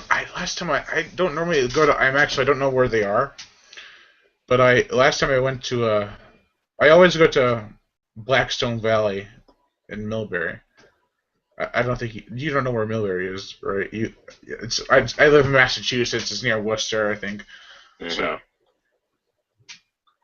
yeah, Do you stick to one movie theater, or do you go yeah. to like a couple of different ones? I stick to one, and that's Blackstone Valley. I just think because it's so convenient. But when summer comes around, I want to go see Jaws at a local beach theater because they always show it around the summertime. They show Jaws in theaters and the drive-ins. I've been to drive-ins and I saw Final Destination 5 and Fright Night at the drive-in. I've I never, love it. I've never been to a drive-in. They're so fun. And the best thing is that they don't have a speaker. They have these microphones that you attach to your car and they play into your car. So you can have surround sound in your car and just have the thing blasting. Hmm. I wanna do that. I do want to go to a drive-through, Yeah. a drive-in movie. Hmm. I love driving. I like it more than actual theater experience too. Do they have concession stands there and stuff? Yeah, the one I went to, they did. Do And they? that's actually it's better because when you go to a theater, you can't bring your own food. But when you go to a drive-in, they won't be able to check your car. Oh yeah, yeah. Oh man, I gotta do that. 2015. Want to do a Yeah, drive-in. definitely. Maybe I'll see Jurassic World in a drive-in because it's outside. It's kind of like the feeling of a drive-in, like Jurassic Park. They're outside and everything. Maybe that'd be Cool. good. Yeah, when you say that, it made me think of that scene in the first one with the dinosaur or T-Rex just comes down to the The side of car. the vehicle. Yeah, and Yeah, his it's eye just eye. dilates and shit. Yeah, Like, that's yeah. No, but where I went to for the driving, there's trees everywhere. You're kind of in a wooded area behind the highway, so oh, it might be good for Jurassic World because it's near like a not a jungle but like a forest kind of thing. So I think that'd be perfect. as long as you And got. it's cheap. It's cheaper than theaters. Oh, really? I think like 3D is like 10 or 12 bucks a ticket. But if you get a theater's like what 20, 25 or so. I stick to when it comes to IMAX movies. I only go to one theater, and even though I have another theater that's like closer to me than my theater I go to for IMAX, but it's higher, so I don't go Yeah. there. But for me, my IMAX tickets are always $14. Oh wow, really? Yeah, Huh. I haven't been to IMAX in, well, like I said, 7 years, so I don't know how much they charge. But, jeez. yeah. I mean, I wish I saw Jurassic Park 3D in a drive-in. That would have been so cool.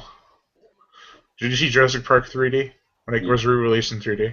I wanted to so bad, but I was the thing that held me back. I was just like, I know this movie so much. I know Jurassic Park so much. So is it worth seeing? I think I had it on VHS or I had it on DVD at my house. So it's like, is it worth an IMAX ticket? Should I see this?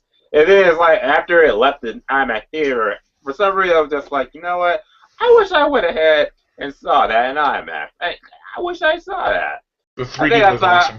Yeah, I thought that when I saw Godzilla, I was like, that was awesome. Why didn't I see Jurassic Park IMAX? Like, why? Hold on 1 second. Oh.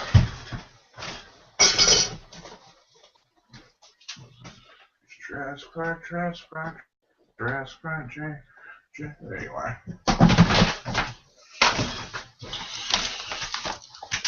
Yeah, I have my Blu-rays in the box because I'm trying to make room on my shelf. Oh wow. Wow, you Yeah, got. Oh wow, I remember the original one with that black background. yeah, the back cover with the trees and stuff. Yeah. Yeah. VHSs makes me feel. Yeah, I got this at a Salvation Army for like $1. That's where you find them at. I was literally at a Salvation Army yesterday, and Yeah, yeah, and it's brand new. It hasn't been opened, so I was like, hell yeah, why not? yeah. I have several movies on VHS. I'm planning on getting rid of a lot of them to make room, but I'm not getting rid of this one. Oh no. I used to have the same tape growing up. And I remember that when I first found out that you're not supposed to touch that tape inside, that you're not supposed to touch it, I did, and I didn't know that. I wasn't supposed to. And my dad sat there the whole movie just point out when they would start scratching up. It was the part where the T-Rex is beating against the car with the kids, and then started scratching up. I was like, there's your problem. You're not supposed to touch it. I'm like, what happened to my tape? So it's like, you touched it. I mean, with Blu-rays, if you touch them, they don't really get smudged because of their stronger coating. But with DVDs, it's easier. With VHS, you have to be very careful with those things. Yeah, just oh boy, Like if you drop the VHS, you're kind of screwed. no wonder no one played catch with those. Like, hey, catch this VHS, catch it. Oh yeah, I also have the tickets for Jurassic Park 3D. I don't know. You keep your ticket stubs too? I do too. Yeah, I keep them in the case when I get them. I have a drawer. Yeah, I think it's a drawer. I have a drawer full of full of ticket stubs, like from all the way back to like 2008. Yeah, I have some for Dawn of the Planet of the Apes because I saw that in theaters, and I haven't bought the movie yet. I'm still trying to find out if I should buy it on Blu-ray or DVD because the Blu-ray doesn't come with the DVD. I like to have a Blu-ray and DVD combo pack because we don't have a Blu-ray player downstairs that I can use. I only have a Blu-ray player up here in my room, and I'm just trying to find out if I should or not. I have the Rise of the Planet of the Apes on Blu-ray and DVD, and I have all the originals on Blu-ray. Wow, you got the whole collection. Yeah, it came with a collection box set, so probably have like over 1,000 horror movies. Which is funny because I was literally thinking, sitting in my chair, I was like, could you find if you had to think of a movie or something, could you know exactly where it's at on that bookcase? It's all in alphabetical order. That's smart. I didn't even think of that. Oh snap! I was It just used like, to it used to I was be just, category. It used to be in category like shark film. It would be in the shark film pile. But then I changed it to alphabetical because my brother said that what happens if you're sick and you can't, or something happens you can't get out of bed and you need me to find a movie? Like that's right. That's a good idea. I'll change it to alphabetical then so you can find it. how long did it take you to make them alphabetical order? Well, there was less movies on the shelf when I did that, but it probably took me about a couple days because I had to break it apart. There's probably about 600, 700 movies when I did it though. That's a lot of. Yeah. I noticed like those white cases ones. That's like on the like one, two, Right three, there. four. Yeah, no, that's on the one, two, three, four. But on the sixth one, are those the Saw movies? Yeah, that's what yeah, those are the Saw movies. Yeah, because I was like, I have mine lined up too. It's like I just noticed those white cases all together. Like, there's got to be the Saw movies. Yeah. Yeah, I want to get that Blu-ray set with that's only like $18. That has all of them unrated on Blu-ray. I haven't found it yet though. Yeah, up there are the Jasons. There's the Puppet Masters. There's the Freddys because they have all the red casing. And Halloween I think is over there. Child's Play's up there. I have all of them of every series, except I don't have Candyman 3. I have a lot of movies. She said, I have a lot of movies, which is Yeah. funny because I just seen the DVD that Jason Goes to Hell. Oh my god. Yeah. I have that up there too. Oh, he's got that too. Is it unrated? Yeah, it's the unrated and rated version. What's the difference between them?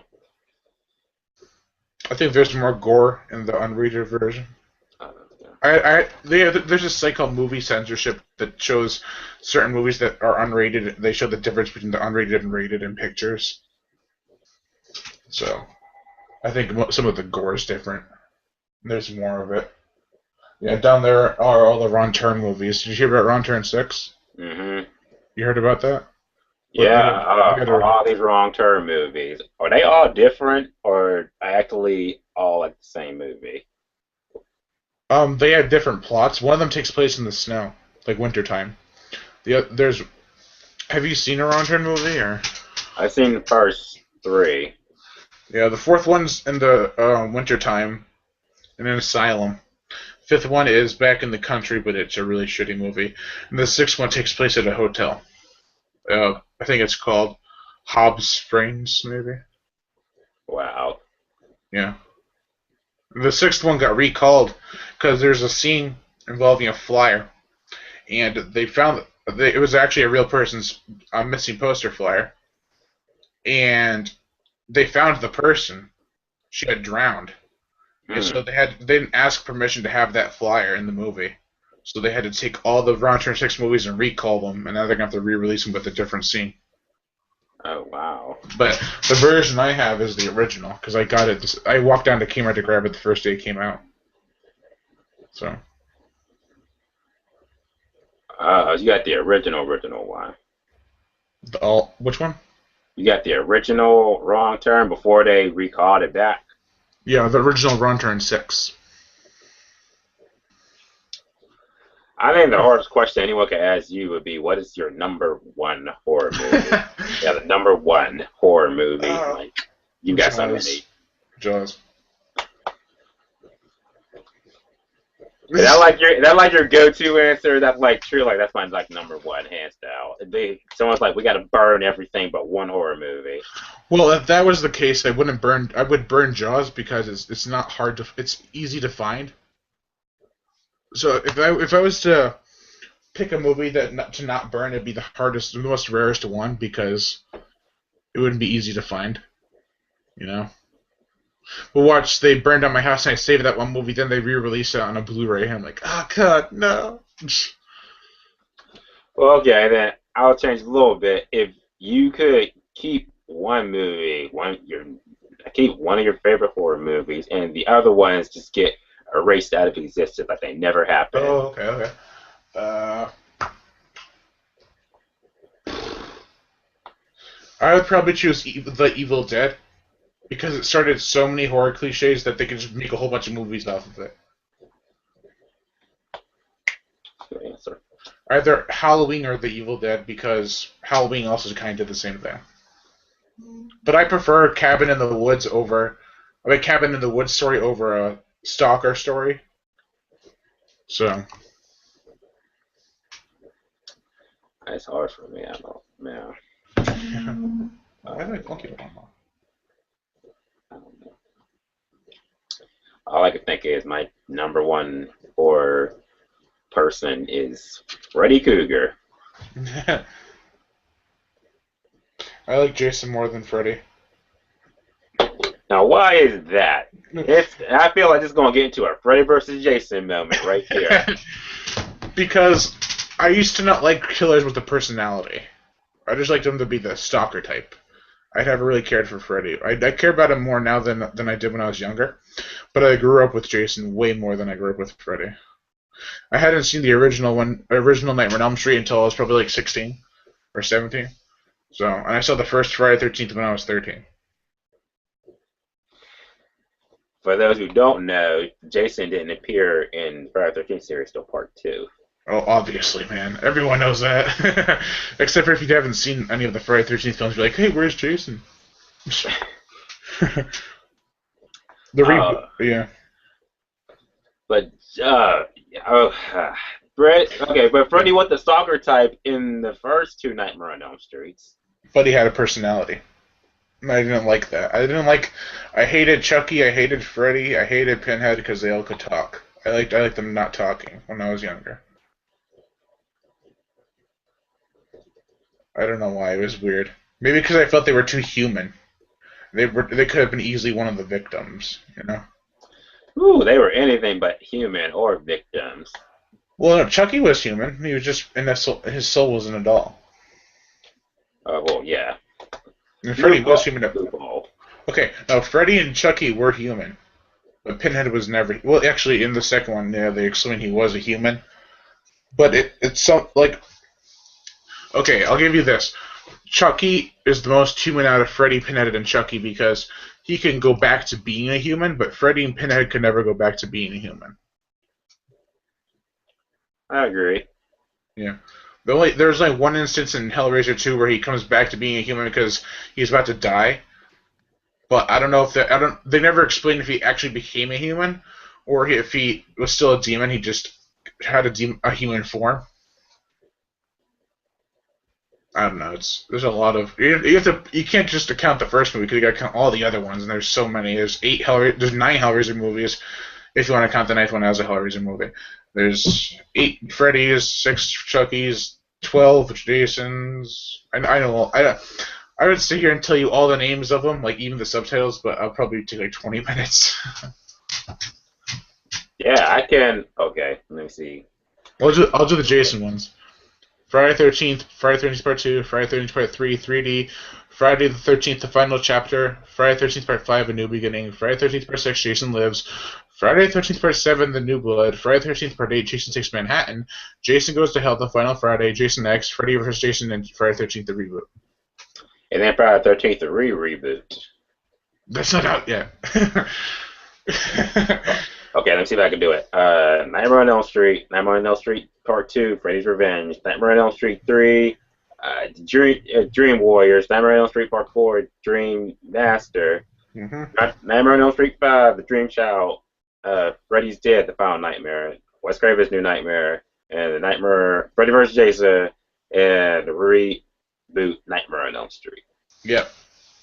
Oh, how about I try to do Hellraiser? Hellraiser, Hellbound, Hellraiser 2, Hellraiser 3, Hell on Earth, Hellraiser Bloodline, Hellraiser Inferno, Hellraiser Hellseeker, Hellraiser Deader, Hellraiser Hellworld, and Hellraiser Revelations. Wow. Yeah. Can you do all the Michael Myers, all the Halloween? There are a lot of them. Yeah, yeah. Halloween, Halloween 2, Halloween 3, Season of the Witch, Halloween, The Return of Michael Myers, Halloween, The Revenge of Michael Myers, Halloween, The Curse of Michael Myers, Halloween H2O, Halloween Resurrection, Halloween, the 2007 remake, and Halloween 2, the 2009 remake. I can tell you Wow. all the years, too. Wow. Why did Season of the Witch come out anyway?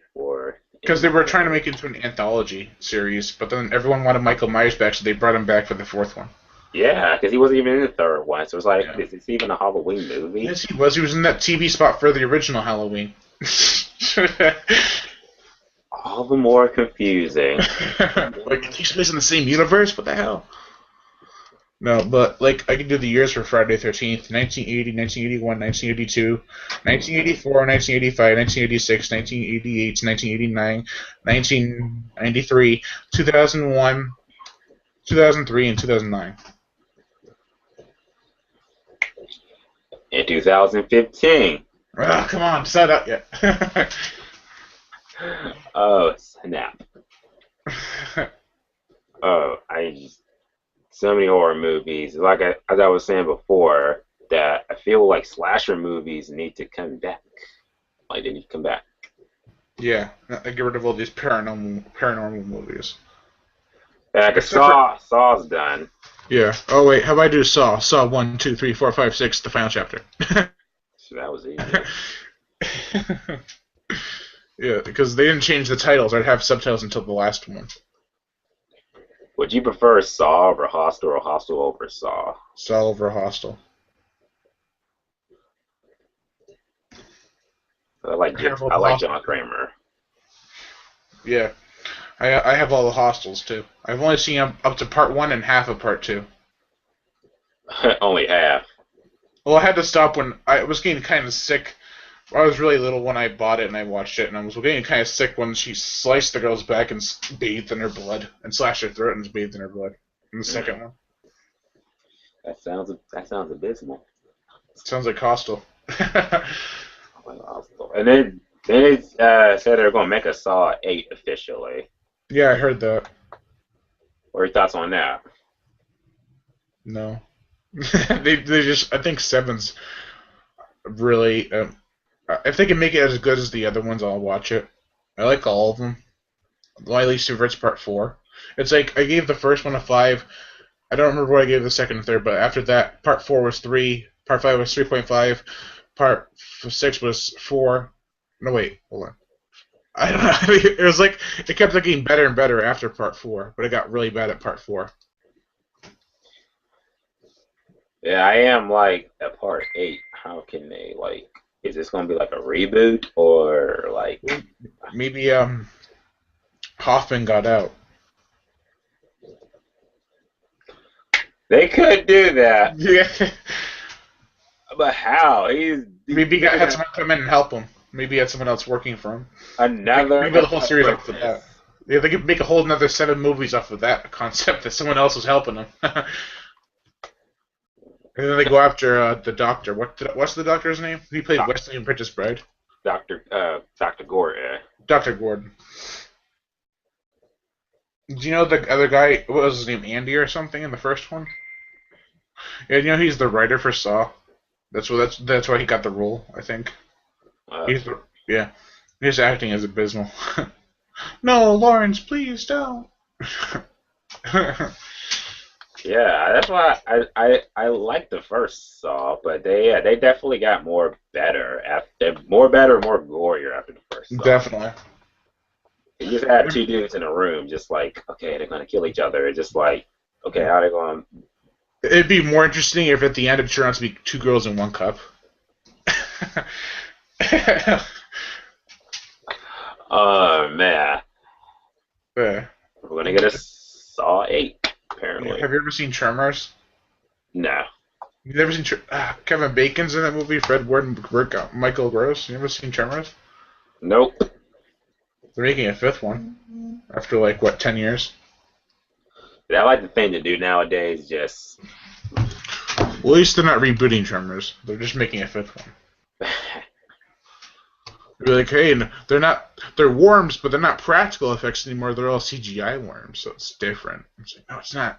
It's different actors in CGI. It's worse. I heard Pumpkinhead's supposed to get a remake too. You did? I Yeah. didn't hear that. Speaking of Pumpkinhead, the Scream Factory one. Oh wow, It's an awesome cover. Ever see that? that is an awesome cover. That used to be like the Halloween. The Yeah. man, Pumpkinhead was the reason I watched the Sci-Fi Channel back in the day. What? To watch Pumpkinhead? Yeah. Yeah, Savage Channel made a third and fourth one, which I also own. I own all four Pumpkinheads. Well, remind me again. What was the plot of the first Pumpkinhead? Lance Hendrickson's in the first Pumpkinhead, and his son gets run over by the kids on the motorcycle. Yeah. And then he seeks revenge on the kids who ran over his son and just left him. Yeah. Except for he took it in the wrong way because they didn't leave him. They left one of their friends behind to tell him what happened. But he got so grief-stricken that he kind of got revenge. By summoning the Pumpkinhead. Which looks more like an alien, like a xenomorph, than Pumpkinhead. Like a guy with a pumpkin head or anything. They ever explain why they call him Pumpkinhead? He came from a pumpkin patch. Give him a pumpkin patch. Oh, yeah. I love when I have these like questions. I'm expecting these deep origin stories. Just like he came from a pumpkin patch. Like, oh well, that's how I got the name. Then that's how it is. It's pretty funny, actually. Ever see Sleepaway Camp? No. You're missing out on these 80s. What about The Burning? The Burning. No. I'm trying to think of obscure 80s slasher films like The Prowler, Maniac. Maniac sounds familiar. Or is the one with, I think it's Frank Zito, who plays the Maniac.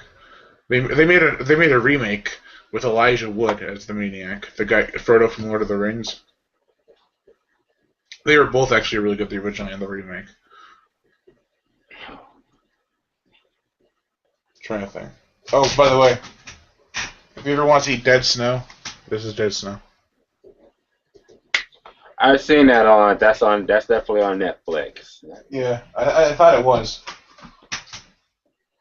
Alright. Have you ever seen the second Purge? Oh yeah, didn't you do a review for the second Purge? Oh, let me grab those out. Grab both of them, first and second. As everyone will say, and like I said in my review, that is what a sequel should be. That's what we wanted in the first movie. Definitely. I love the first movie though, but I greatly enjoy the second one more. Yeah. I saw the first one when I reviewed the first one, and I was like, it's still a great movie. It has an awesome concept. They didn't do much with it, but I think it's better that they didn't. And I wish they did that same thing with the second movie. It kind of just built it up for per movie. So like each time there's a purge happening, different things could be happening. Like instead of a house, it could be on a boat. That's what I was thinking. Like maybe in the third one, they could have a, or maybe like Aftershock, that movie where like prisoners escape and they all have to run away on the purge. They call it the Purge Exodus.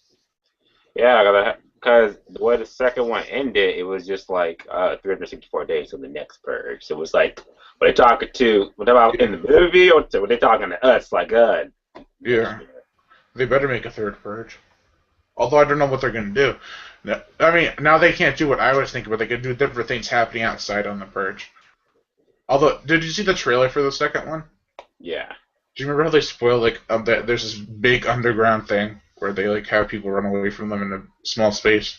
They spoiled it in the trailer.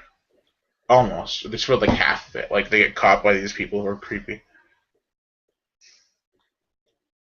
And they make a, they made a. I like the idea in the second one that yes, I want to see people survive this outside where everybody's purging and Yeah. you get perspective. Like some people think, oh, the purge is good. This is what we got to do. Some people are like, oh, the purge is bullshit. We got to take out the I like that. Do you see my review for the second one? Yeah. I'd explain that I think that the people who are opposed to the purge. We're just fans who are opposed to the first movie. kind of like that. Like they should never been a purge. And there's people who hate the movie The Purge. Yeah, it was just, the first Purge was good. Don't get me wrong. Yeah, It was just like okay, because it was so built upon like oh crime. What if crime was legal and everything? What would you do and all this? People would be like, oh, that was crazy. These people could a movie that establishes that you live in a world where one day out of the yeah. year crime is legal and people can kill each other, do all that, and that's a very unique, interesting concept. But they just Yeah, turned it into a home invasion movie when you think about it. It's just like, well, yeah. And also, what was I gonna say? Uh, it's getting late. I gotta think. um, the first Purge was. I forgot what I was gonna say. That happens to me a lot. So if that happens again, don't worry. I just forget what I say a lot. But the first Purge was okay, I thought. The second one was a lot better. Oh, but if they did the second one and just had it end where they got caught, they could have saved the third movie for that segment, you know? And have like something else different. But now they got like two parts to the second movie. Like the part where they're outside and the part where they're trapped. yeah. And I always did think to myself at the very end, the second one, after he's about to blow through the way, you have to shoot him. All then you're like, oh, the purge is over. So I just thought to myself, okay, I can't shoot you, but the cops aren't around, so I know, right? I can't shoot you. I'll get you next year. I'll get you next year. He just walks away. It's just like, And also, I forgot what I was gonna say again. The oh god, it was gonna be real. I had a great idea too, but it slipped away. The second Purge, when they were getting attacked and trapped and everything, the what was I gonna say? I'm trying to build up to what I was gonna say, but I'm trying to remember at the same time. Uh, yeah, so. Purge 2 is good, but the thing I didn't like was that they all got away. You know, the people who were like controlling the indoor thing. Or they should have shown a scene where they came into the room and started slaughtering all those people. I think it would have been like a good retribution. Oh, that's it. Do you remember earlier when we were talking about the boyfriend being expendable? You remember the only person that died out of that group who was in the second movie? boyfriend. The only person who died out of the whole group was the freaking boyfriend, of course. But at least he had a badass scene in that underground Subway. tunnel. Yeah, in that little subway. Yeah, but he got shot. Like in the subway scene. Then he's like, "Oh, I love you." And it's like, "Well, we'll make it work." And then,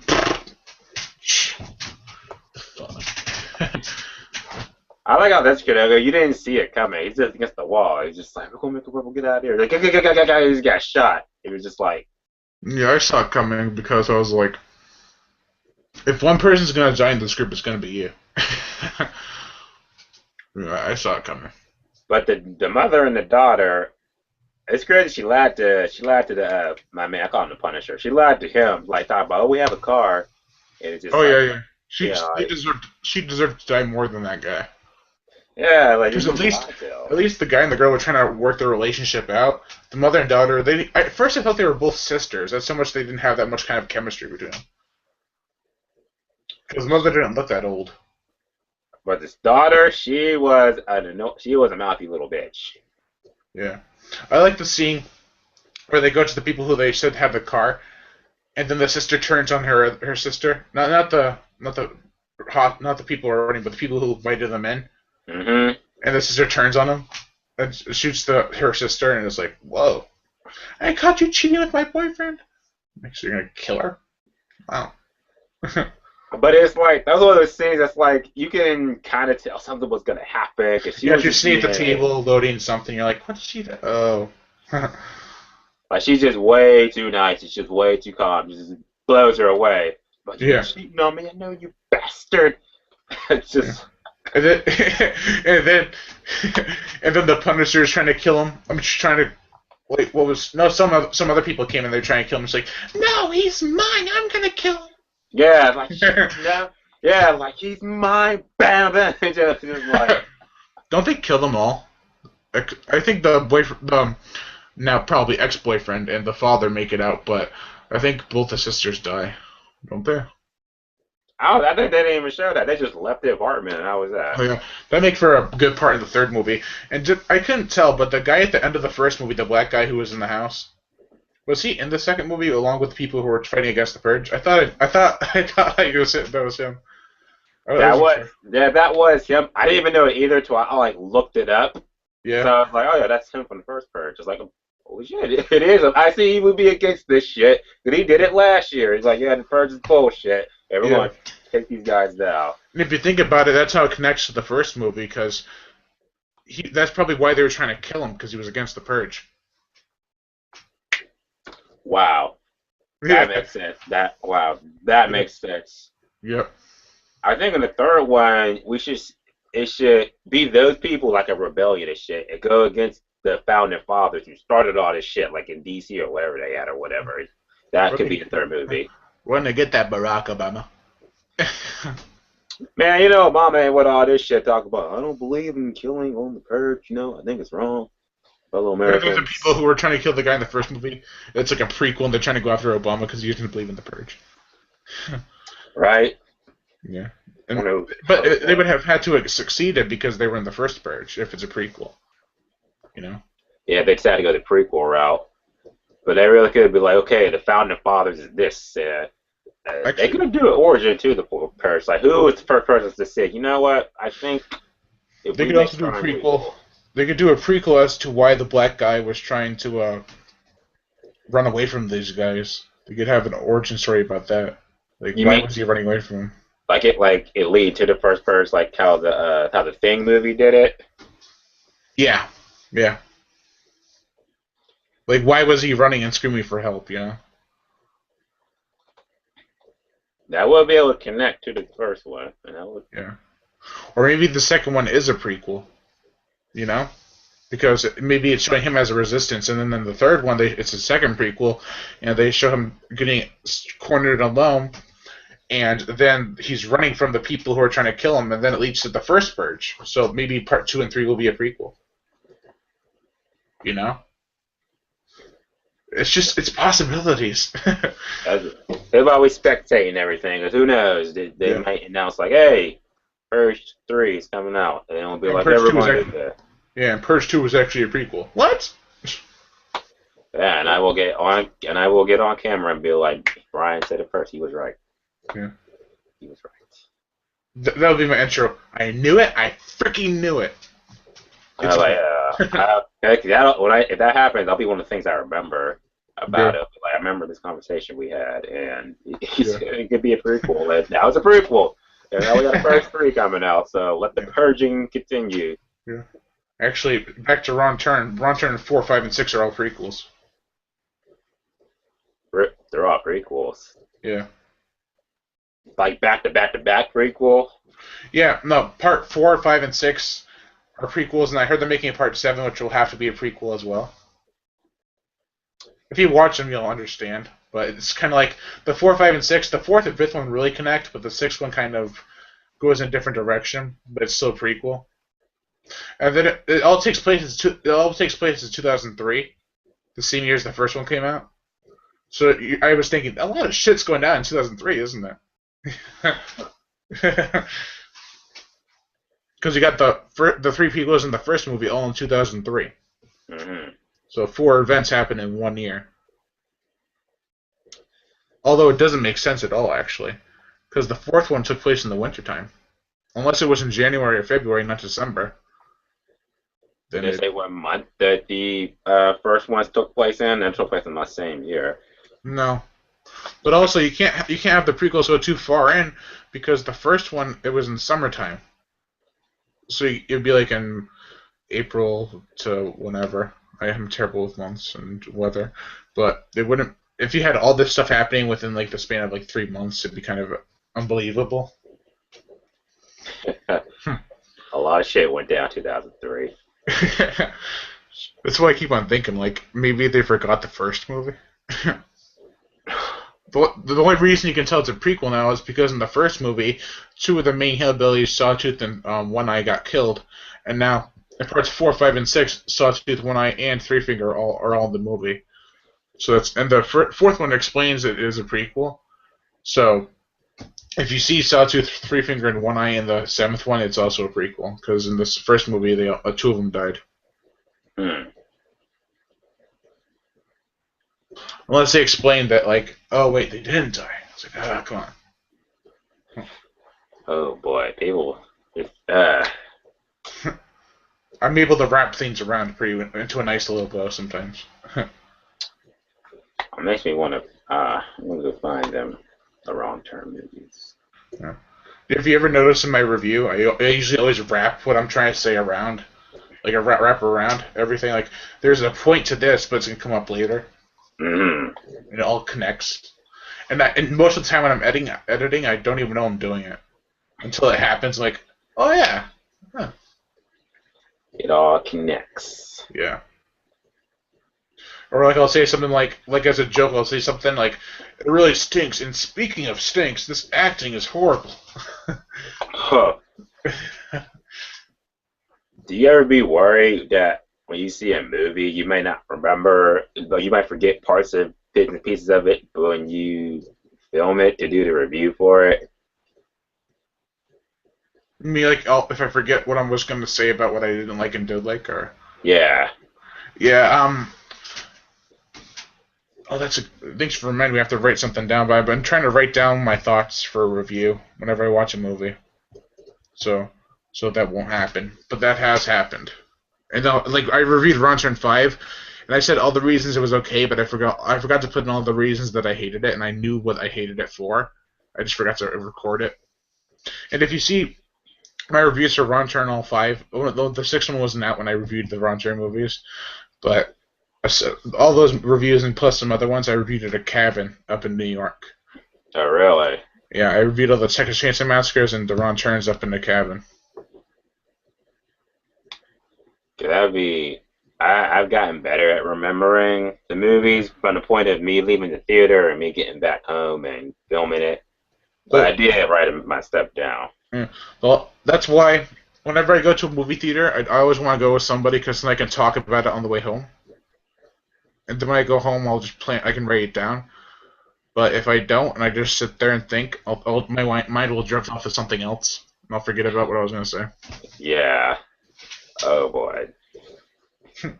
That's why as soon as I see it, I try to just rush home and just talk about it right then and there. I'd be having my thoughts. It's like, unless it is so bad that I'm like, if I start talking about it, I'm gonna say everything I'm gonna say about the movie. While I'm in the car. By the time I get back home, I'm going on camera and be like, I have nothing to say because I just had to get everything out there. That's what I felt like when I saw that Tusk movie.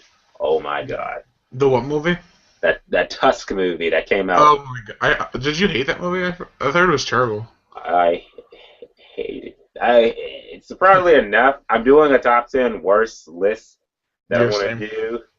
Yeah. And surprisingly, that's not my number one. That's not number one. That's number 2, actually. What's your number one, Annabelle? Actually, no, Annabelle's on the list. But Annabelle's like a little further on the list, further down the list. Yeah. I will say now, my number 1 hated movie of this year. Transformers?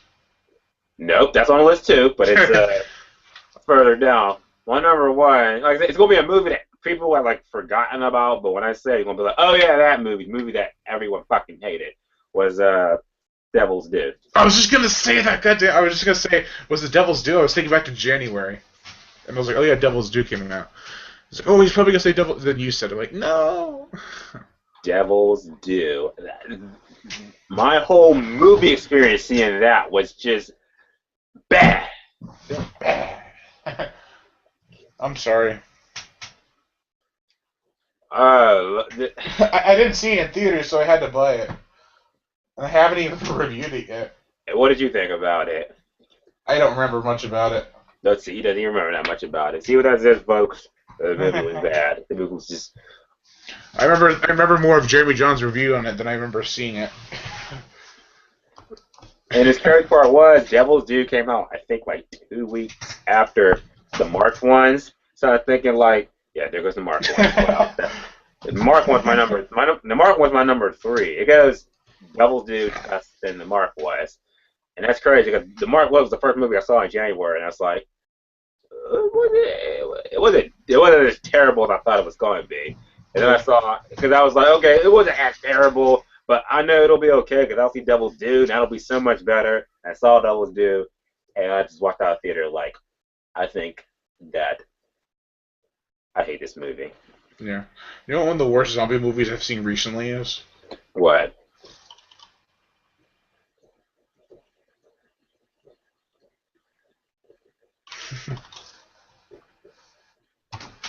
I I okay, I'll give it credit for the unrated version, but I see a movie PG-13 zombie film with Brad Pitt with running zombies that don't eat people that are infected with the disease. It's kind of stupid.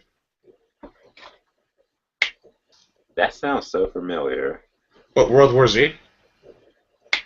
Oh, I like that. What was I was really pointing good? at it hit the screen. That is good. That is. I walked out of that theater. I walked out of that like, yeah, that's like the definitive 2013 zombie movie. Yeah, I didn't really like it. And it wasn't the worst zombie movie I've ever seen, but it's one of the worst ones I've seen recently. But also, another good one from 2013 that I wanted to see in theaters so bad, but never got to was You're Next.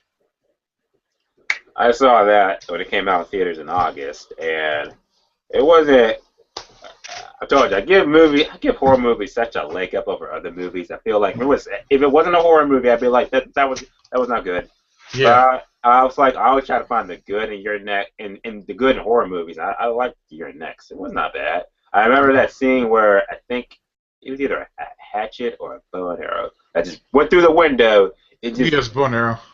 oh yeah, it just the dude Cross. walked back forward. It just like he just I think it fell was to the ground. I think it was a crossbow that he used. It was a Yeah. crossbow. No, my favorite death. There's two. One with the father getting his throat slit because the way they did it was like, and you could hear the freaking slash. It was so nasty. But my favorite one is when she took the egg beater, and it stuck in his head and turned it on, plugged it in. The one of the bag. You remember that? Oh yeah, that was gruesome. Ugh. Yeah.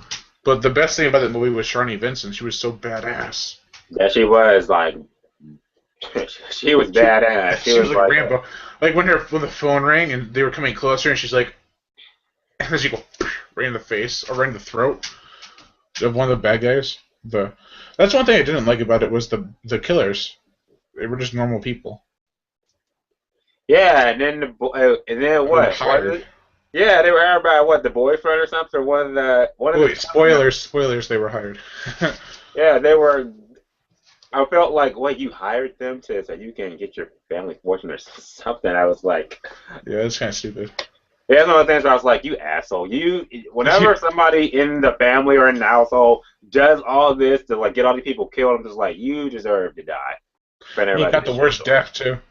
Yeah, he got the worst. That's what he deserved. But the only thing I liked about that was that when she got the phone call from her boyfriend, he was actually a part of it the whole time.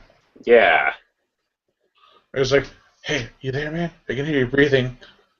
Look, I couldn't deal with it after Mom died. Look, I'm sorry. Can I come in now? Okay, I'm coming in. Comes in, he sees his girlfriend with blood all over her, and she's like, well, we didn't know you were able to kick ass so well. And then she comes up to her, he's like, look, can we work this out? And she stabs him, and then she's like, why? And she's like, why the fuck not? Do you remember the end of the movie? The very end? Where the cop comes? Yeah, well, yeah. It's like, don't! And it says, you're next at the end. But he shoots her, too. But she lives, so. She lives because she's the main character. I know. I thought of the best plot for part 2, if they make a part 2 to You're Next. What's your plot? Where she said in the first movie she was going to college. So I thought maybe they could have her setting in college, and then the people who worked with the people in the first movie, like associates, got really pissed off at her for killing those 3 guys. Mm-hmm. I came after her at her college while it was still in a summer, like in session. Have a massacre of people. It would be a bloodbath. It'd be badass. Like have a whole bunch of mercenaries with machine guns and shit just shooting down students. When I think Although, about that, yeah, that made me although think. that might raise a few problems with the community. Be like, this film is a blasphemy. It's promoting violence. Like, Yeah, like, oh, you're shooting up schools and everything, like Columbine. We can't promote that. yeah, but it would be pretty cool. There's also this thing that I thought would be really cool for the intro to the movie, but it's already been done. It's there's a video on YouTube called "Set Yourself Free." Ever see it? Ah, It's where four kids go off to a beach and they're skipping school and they run around the beach. They're making out. They're having fun. And then one of them steps on a landmine and blows her up. The other one falls back on a landmine and blows up. And then the two left are trying to run away. The boyfriend's like, "You're slowing me down, bitch!" He throws her to the ground. He runs off. He's like, "I'm not gonna." And then the last girl just screams. He falls and lands on a landmine and blows up. And then it zooms out and says, "Landmine testing site off limits." And they didn't see that. why does that sound so? For like I seen that. And Oh, the thing for it is basically don't skip school, or this is what happens. what's the name of it? I think it's Set Yourself Free. I want to save that on YouTube. Save that on YouTube and watch that. Just don't play it on this because I don't want any copyright problems. No, I'm not gonna play it. Yeah, I mean I would play music in the background now, but I read that you can get copyrights for having music and stuff in these. So Is it like a minute 46 minutes long? 4 minute 46 seconds. Yeah, I think so. Let me see. It has a picture of a girl in a bikini. Oh yeah, yeah. All right, I'm going to watch that. Yeah, it's so bad. It's funny. It gets the point across too. Like if you skip school, you'll land on some landmines. Yeah, if you skip school, you die. Yeah. Questions? It has 18 million views. That's pretty funny. And the reason that inspired me for Your Next is because it takes place in Australia, and I thought that would be pretty cool for beginning to open Your Next Part 2. Like they set up landmines at the beach, and then she show certain events in an Australian college because she's Australian. But she is Australian. Yeah, that'd be pretty cool. That's how it all started. Like that one thing, just like, yeah, that could happen. That.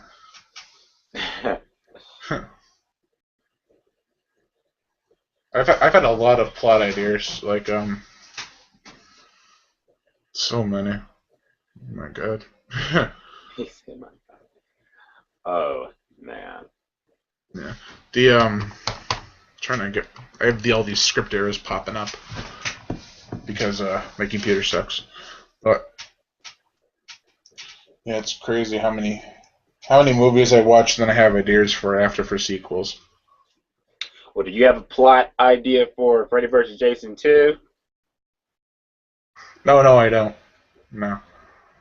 I've tried to, but I thought the first one was actually so creative that I couldn't top it. So. They sure like introduce Pinhead into it, and Pinhead could bring back Freddy and Jason somehow. Well, that was supposed to be the ending of the first one. The first Freddy vs. Jason was supposed to have, they go down to hell and they see Pinhead. He's like, "What seems to be the problem, gentlemen?" And then it ends. They didn't have that. And also, another ending for the Freddy vs. Jason movie was to have a giant demonic hand, like a water hand, pop out of the water with Freddy vs. Jason, and drag him back down to hell. They didn't have the budget for that, so they ended up just chopping Freddy's head off. They didn't have the budget for it. Oh, wow. Oh man. Well, I think it cost $25 million to make. Well, since you're a Jason fan, I know at the end of the movie when he came out the water, he was like, "Oh yeah, Jason won and everything." It was on Freddy's head and everything. I mean, he winks. Yeah, it did that work. That's all for the Freddy fans. Like, he's not dead. That's right. It's just a tie. No, it's not a tie. What's Freddy gonna do? Nibble on his fingers? Clearly, it was a dream. No, it wasn't, because in the movie Freddy vs. Jason, whenever Freddy had a dream, it was red all around. When Jason had a dream, it was blue. But when Jason came out of the water, it was all white. So it wasn't a dream. And then what was it? Were they both in hell? Probably. Like, red was Freddy because of fire, blue was Jason because of water. Maybe white was hell because... I don't know. But it was all white. Remember, it was all foggy and stuff. It was all white. Yeah, and it came out the water with that background music. They're like,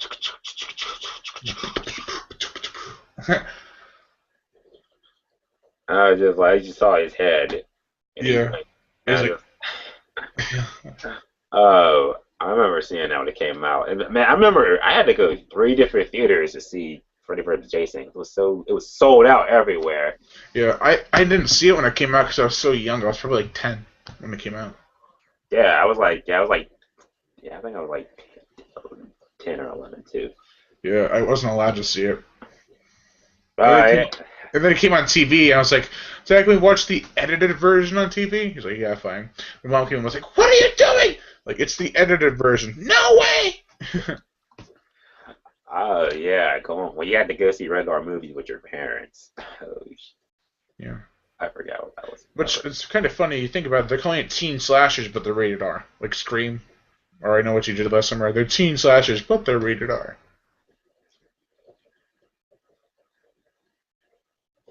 Oh, Hmm. I said they need to come back. Teen Slash. Yeah, they need to come back with 80s practical effects, tons of gore, and attractive women. With a new killer that's going to last through the decades. Victor Crowley is badass. Ever see Hatchet? I heard of it. It's so badass. They've only made 3, and I want them to make a 4th one. But Hatchet was like, if they made that in a worldwide theater, that would have been so awesome. Oh wow! Do you know what it's about, right? I need my memory refreshed. It's about a young boy who was very badly deformed, and he lived with his father all his life. And then one night, some mean kids came to his house, and they set a fire with some firecrackers by accident. And then his father tried to break down the door with a hatchet, but he didn't know Victor was pressed against the other side, and he had the hatchet in his face, and he died. And then he came back as a ghost after his father committed suicide. No, he didn't commit. He just died out of sorrow. And he came back as a ghost, and you can hear him every night calling for his daddy. It's really creepy. He's like, "Ah!" You can hear it all throughout the woods, Daddy. And Wow, that's crazy. but it's so gory. All he kills people with is a hatchet, a giant ass chainsaw, probably like freaking really long chainsaw, and a buzzsaw, and some other weapons I think too, like a spear or something. And it's crazy, and the gore is so crazy, man. It's like the goriest I've seen in a long time. It's The called third, Hatchet. yeah, the first one has a tour group going out. The second one has a hunting party going out, and the third one has the police and SWAT team going out after the guy, and they all get chopped up because every time you can't hurt Victor Crowley. You can kill him, but he'll come back the next night because he's doomed to repeat night after night. So you kill him, he'll come back the next night. Hmm. It's really badass. Something else I'm gonna. Oh man, something else I have to find. Yeah. The third one was the first and third one. I can't decide which one's better, but the third one, there's a scene where the SWAT army and the police officers are trying to beat him down with their guns and sticks. They couldn't get him down, so he just goes, and like 6 people go flying. He chops them all up with his hatchet. Wow. Yeah, it's played by Jason Voorhees too. He's played by King Hodder. All 3 movies. Oh, King Hodder. He plays Victor Crowley in all 3 movies. Jason Voorhees and Victor Crowley are the same people. Well, no, King Hodder was Jason for parts from 7 to 10. Oh yeah. Who replaced King Hodder again? I forgot his name. I don't know. I only know King Hodder because he's the best Jason. Everyone says he's the best Jason, but it's like, what does it take to be Jason? Actually, a hockey mask and. Well, his appearances, he's a big dude, and also he just the way he walks, his swagger, his appearance. They the 7th one they went all out with the makeup and they showed his spine and everything. Remember that? Like he coming out of the water, he gets up and you can see his spine and it moves with him. He was the best Jason because he looked the best, he moved the best, he killed the best. So I take it you hated Friday the 13th rebooted Jason. We just running after people. No. I thought that it was a good movie because in the 80s it was filled with loud music and horny teenagers, but for the 80s. Now it's a new generation, so there's different kind of music and different kind of horny teenagers. So it's the same thing, just a different generation. So it's a Friday 13th for a new generation, you know? Mm-hmm. What did you, man, Jason? Although I don't know how I feel about him using a bow and arrow and a bear trap. I'm not Yeah, sure. that's the other thing. People were like, "Oh, he uses bow and arrows now." Yeah, and it wasn't as gory as some of the other ones. It was kind of tame. I guess he didn't have it I in the don't. budget. I don't hate the Freddy remake either. I didn't. Yeah, I didn't hate it. Yeah. I mean, everyone's like, it's not Robert Englund, and he sounds like Batman. Why are you screaming? I haven't even cut you yet. Who cares? I like that. I mean, like I Yeah. said, my main argument was like, if you guys want to see Robert Englund do all this, watch the original Nightmare on Elm Street, And and you don't got fuck. that. Yeah, and just leave the remake alone. I mean, it's not that bad. I mean, the acting is pretty bad, and all the characters are pretty bland. Yeah, but I thought Jackie, he did a good job as Freddy. Well, yeah, Freddy was the best part of the movie, but the only other good actress I think was in the movie wasn't the girl who played Nancy, but the girl who played Tina, or whatever her name was in the remake. I think she was the best one. And then she's gonna be the first one to die because it's like the second one in that movie, but like in the original one, she dies first. But I think she put on the best performance out of the four kids that they were based around. Yeah, even though it did start off good with that dream sequence with the dude, whatever, In the restaurant, Yeah, yeah. My favorite line either is "Why are you screaming? I haven't cut you yet," or also when he's like, "Oh God," and he's like, "No, just me." But that's like a throwback to the original where Tina's like, "Please God," and then he's like, "This is God." I love that. He just got run. It's like a throwback to it. I love that. Yeah. And when he was like, what did he say? Um, did you know when the heart stops beating, the brain still function for 7 more minutes? So we got 6 more minutes to play. Yeah, we still have 6 more minutes to play. And he's like, Yeah, I was like, Freddy. pretty gross out. Yeah. But And of course, they pulled him out of the dream world to the real world and and shit. slash his throat. Yeah, but I didn't like the fact that they made him into a pedophile in the remake. He wasn't a pedophile in the original. I thought he originally was supposed to, but I thought that was going to be like too like sinister. So they was like, let's just make him a child killer. Yeah. And yeah, and the remake said, okay, we'll make him a pedophile. So I guess like that's more looked down upon this Yeah, generation but now. it's kind of like, how could you be a child killer but not be a pedophile? You know, I mean, unless you have something against children. I don't know. I guess the fact of killing them was, I guess, easier than thought of him like molesting them and shit. Or it'd be easier to kill a child than an adult. We're getting really morbid in this conversation.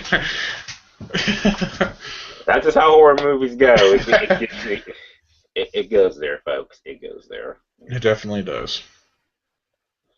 Also, oh my god, what do you think of the Halloween remakes? I uh I like the first Yeah, remake. I felt that it did give Michael Myers' character more depth, and I like that.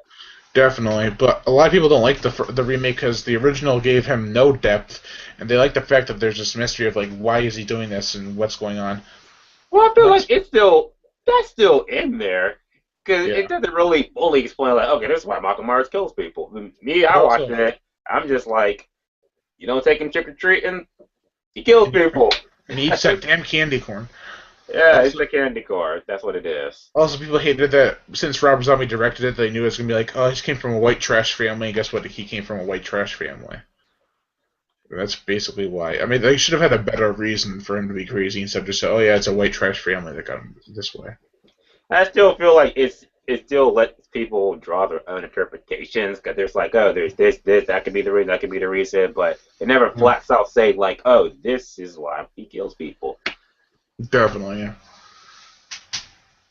And that's why I think, even though Freddy's my favorite, I think Michael Myers is kind of the more dangerous because he will just kill you, and he doesn't have a reason. There's no reason with him. There's no like logic. It's just like Yeah, he's a maniac. They're all maniacs. Makes me think of that song from the '80s. I'm a maniac. Oh. even though it established that Michael Myers is supernatural, like we know why Jason can't die, just because he's Jason, he just can't die. But I figure Michael Myers is he human or what? He's supposed to be just human until like they explained the sixth one that he came from a satanic cult or something with a thorn symbol, and that was stupid. Yeah, I was like, I remember that, and it's like, is that really canon? I don't know. I think the best Halloween movies that have to do with Michael Myers are the first, second, seventh, and remake. The first one, remake. Well, you say seventh. Do you mean H2O? Yeah. Okay, thank God. I thought you meant Resurrection. Oh my god, I hate that movie. And how they said that she really didn't kill Michael Myers. He pretended he was someone else. That's so stupid. Oh my god. That's like, well, okay, I'm not defending the movie. The movie was shit. Yeah. But the first half of it with Jamie Lee Curtis, when he beginning. Yeah, the beginning when he finally got her, at least us fans can be like, oh, Michael Myers finally got her, like, just like. That kind of pissed me off, actually, to be honest. Like, oh my god, she survived all of this. In the seventh one, she was finally getting back to normal, and then she finally got her moment of, oh yeah, it's all over, finally. Then they kill her off from the beginning of the eighth one. I thought that was just total disrespect to the character. I would have rather seen her kill Michael, really. But quote unquote, she did kill Michael. If they never made the eighth movie, then yeah. Well, Studio Max says there has to be an eighth movie. Also, the fact that they made it into a reality TV show and they made Busta Rhymes kick Michael Myers' ass, it was so stupid. He was like pretending to be like a ninja and shit. It's like, what the fuck? Oh.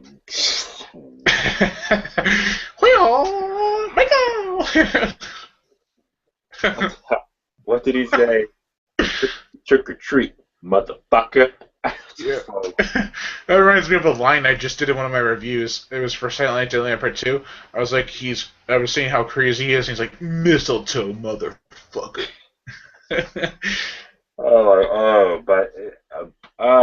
Buster Rhymes and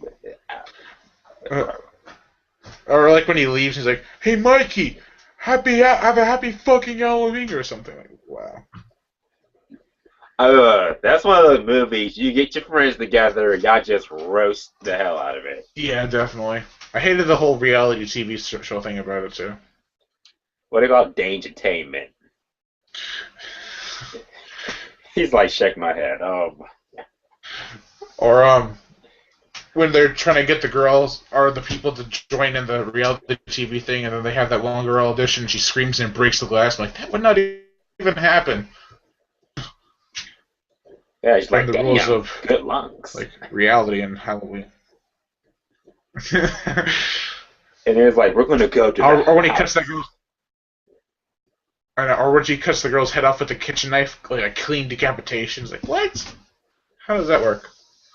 I mean, I can see a machete doing it, but with a kitchen knife, he's like, rolls down the stairs. What? And then that scene with Busta Rhymes and Michael Myers both in the same house with the same outfit. That was actually pretty funny. I'll have to say. That was pretty funny.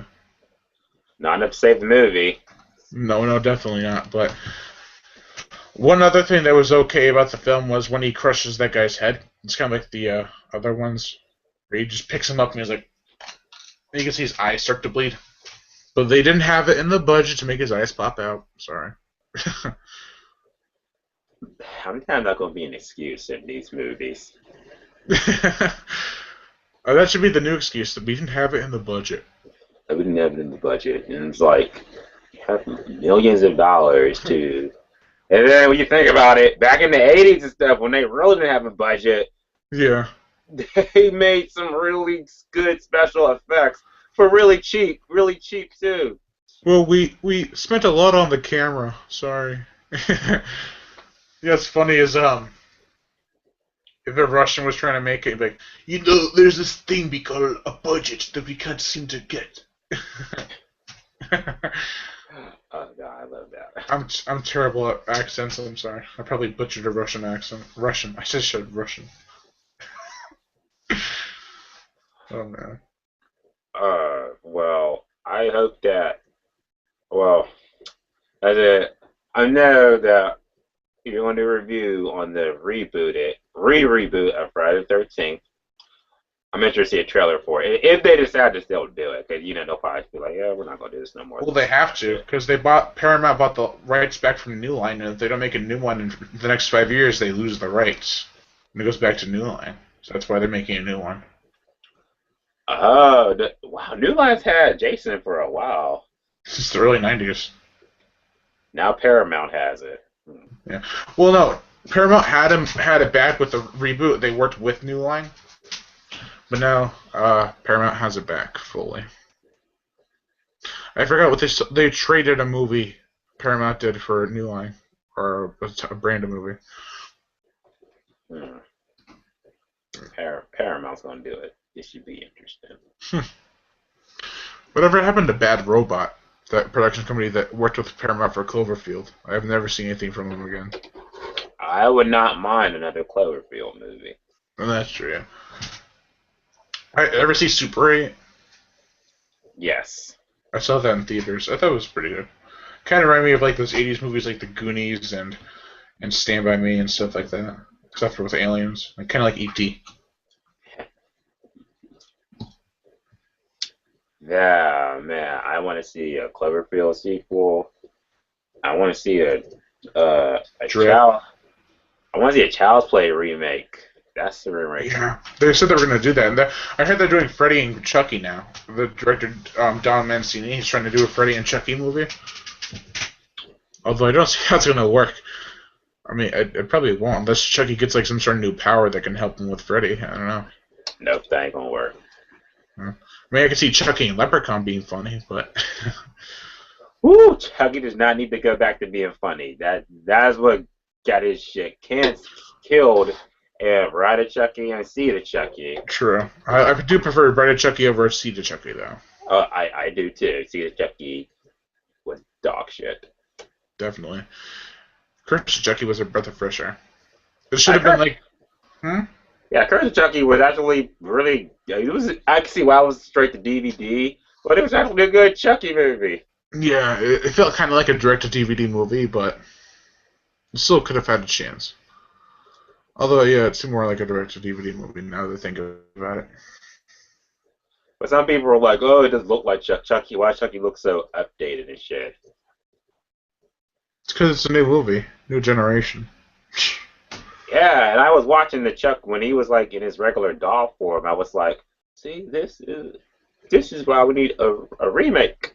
You can take that same doll, and even though Chucky's face was kind of CGI in some parts, but Definitely. Or when he's running, he looks a little CGI too sometimes. I love it when Chucky runs. Have you ever had Jeremy Johns portray Chucky running? With his two fingers going like legs. Oh man, I know. I cracked that when I saw that. It was like his first and only direct-to-DVD movie he's ever reviewed too. That's kind of funny. The Chucky movies were really good. They were like a Halloween tradition when they. Oh yeah. Like what he calls it, Chucky Fest. Yeah, I used to love watching Chucky movies when they would come on TV or when I actually got them on VHS. Watch it. Oh yeah, I did Chucky on VHS. I found that all these VHS tapes I mostly got from Salvation Army that one day. There's just so many. It was up in New York though, so I haven't been there since. I think my favorite is 2. That used to be my favorite, but now I prefer Crush Chucky over all of them. Yeah, I just like the last. I feel I could quote so much shit from the second one that I just know that one by heart. Just like Sorry, Jack, Chucky's back. That's for the trailer though. What he say? How much? What is that? Come on, step on it. The girl's like, fine, just get put over again. Chucky's all like, just shut up and drive before I kick your fucking teeth in. like, Chucky has such a fun. The shit that comes out of Chucky's mouth is just. That'll have to do that fucking clip show in my review about the Chucky movie because he says so much crazy shit. It's, I think the only time I've ever been scared of Chucky is when he goes to see the Voodoo Man. It's the first time you get a good look at Chucky. He's like, "Hey, it's what do you think?" It's like Chucky. I can't do his. I just want to talk like that sometimes, like the Voodoo guy did. The only way you can get your body back is if you transfer yourself to the first person who you revealed your true self to. Like you mean the first one never thought that was? You mean the first person that ever told that I was really alive? Exactly. Like, I don't believe it. I just don't believe it. The first person I let into my secret was a 6-year-old boy. I'm gonna be 6 years old again. Right. Everybody's like, "You're an abomination, an outrage against nature," or like when he's like, "I gotta go. I got to date with a 6-year-old boy." Right. Now I look back and I'm like, what? Now, you just say that, I'm like, okay, get the. What? Are you sure that's Charles? Are you sure that's Charles Lee Ray? Or is that Freddy Krueger? I'm not sure. I've got a date with a 6-year-old boy, and You know, got you a really date with shouldn't leave you really shouldn't leave your personal artifacts lying around. He takes the voodoo doll and stabs him with it. Right? Yeah, I like that part too. It's like, you're an abomination, an outrage against nature. You perverted everything I taught you, and used it for evil, and you have to be stopped. So I was afraid something like this might happen. What are you doing? You're on personal mojo, Doc. Yeah, it's funny. Oh, Chucky. Who needs a remake? Yeah, definitely. Do you think Jennifer Tilly should be in the remake? No. It is a remake of the first one. I like a scarier one. Yeah. Keep her out of it. Maybe Jennifer Tilly can be the mom, the sexy babysitter or something. It should be. I don't know who. You know the kid that's in Jurassic Park? He could be Andy. I mean Jurassic World. He could be Andy. And then the person who played Andy in the original could be like a dad or the sheriff figure. Because he's old enough now. That could be something. That would be something the fans could be like, oh yeah, there he is. I like it's like the first one so much, man. I liked how at the end of the Curse of Chucky, they like brought Andy back. And he's like, okay, Andy. He's like, oh, Andy, wait, we're friends to the end, or something like that. Or that was a great. There's this fun. Do you ever watch the Nostalgia Critic? Nah. There's this one really funny part in the Child's Play review where, like, remember at the end of Child's Play where he's like, please, Andy, no, we're friends to the end. Remember, this is the end, friend. Well, instead of that, they took an Arnold Schwarzenegger line. It's like, wait, Andy, please, we're friends to the end. You're fired.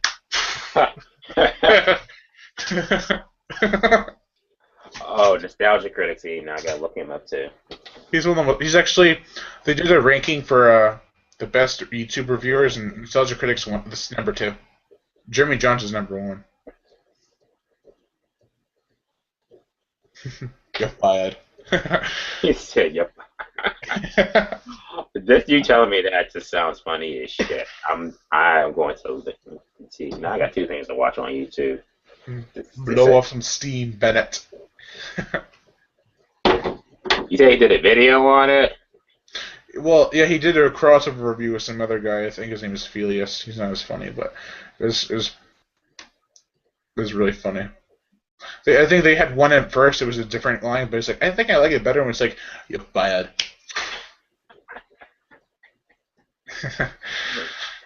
The best thing about it is that he's in a fireplace and he catches on fire. It makes so much sense just to use that one clip. What would you say your favorite Chucky death? You mean Chucky victim or the way Chucky died? How Chucky dies.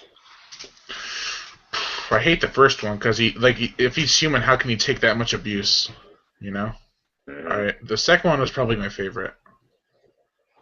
How like they melted him and like when they cut off his hand got ripped off and he stuck a knife in it, a blade of a knife, and then they just make him uh, melt or something. No, he blows up, right? Mm-hmm. No, wait. I'm sorry. Uh, Third one definitely because he falls into the fan blade. Yeah, that was. After he gets half his face sliced off with a scythe. Oh yeah. Like you're mine now, Tyler. And I always think about that. It's like was that a real scythe? Was that a real scythe?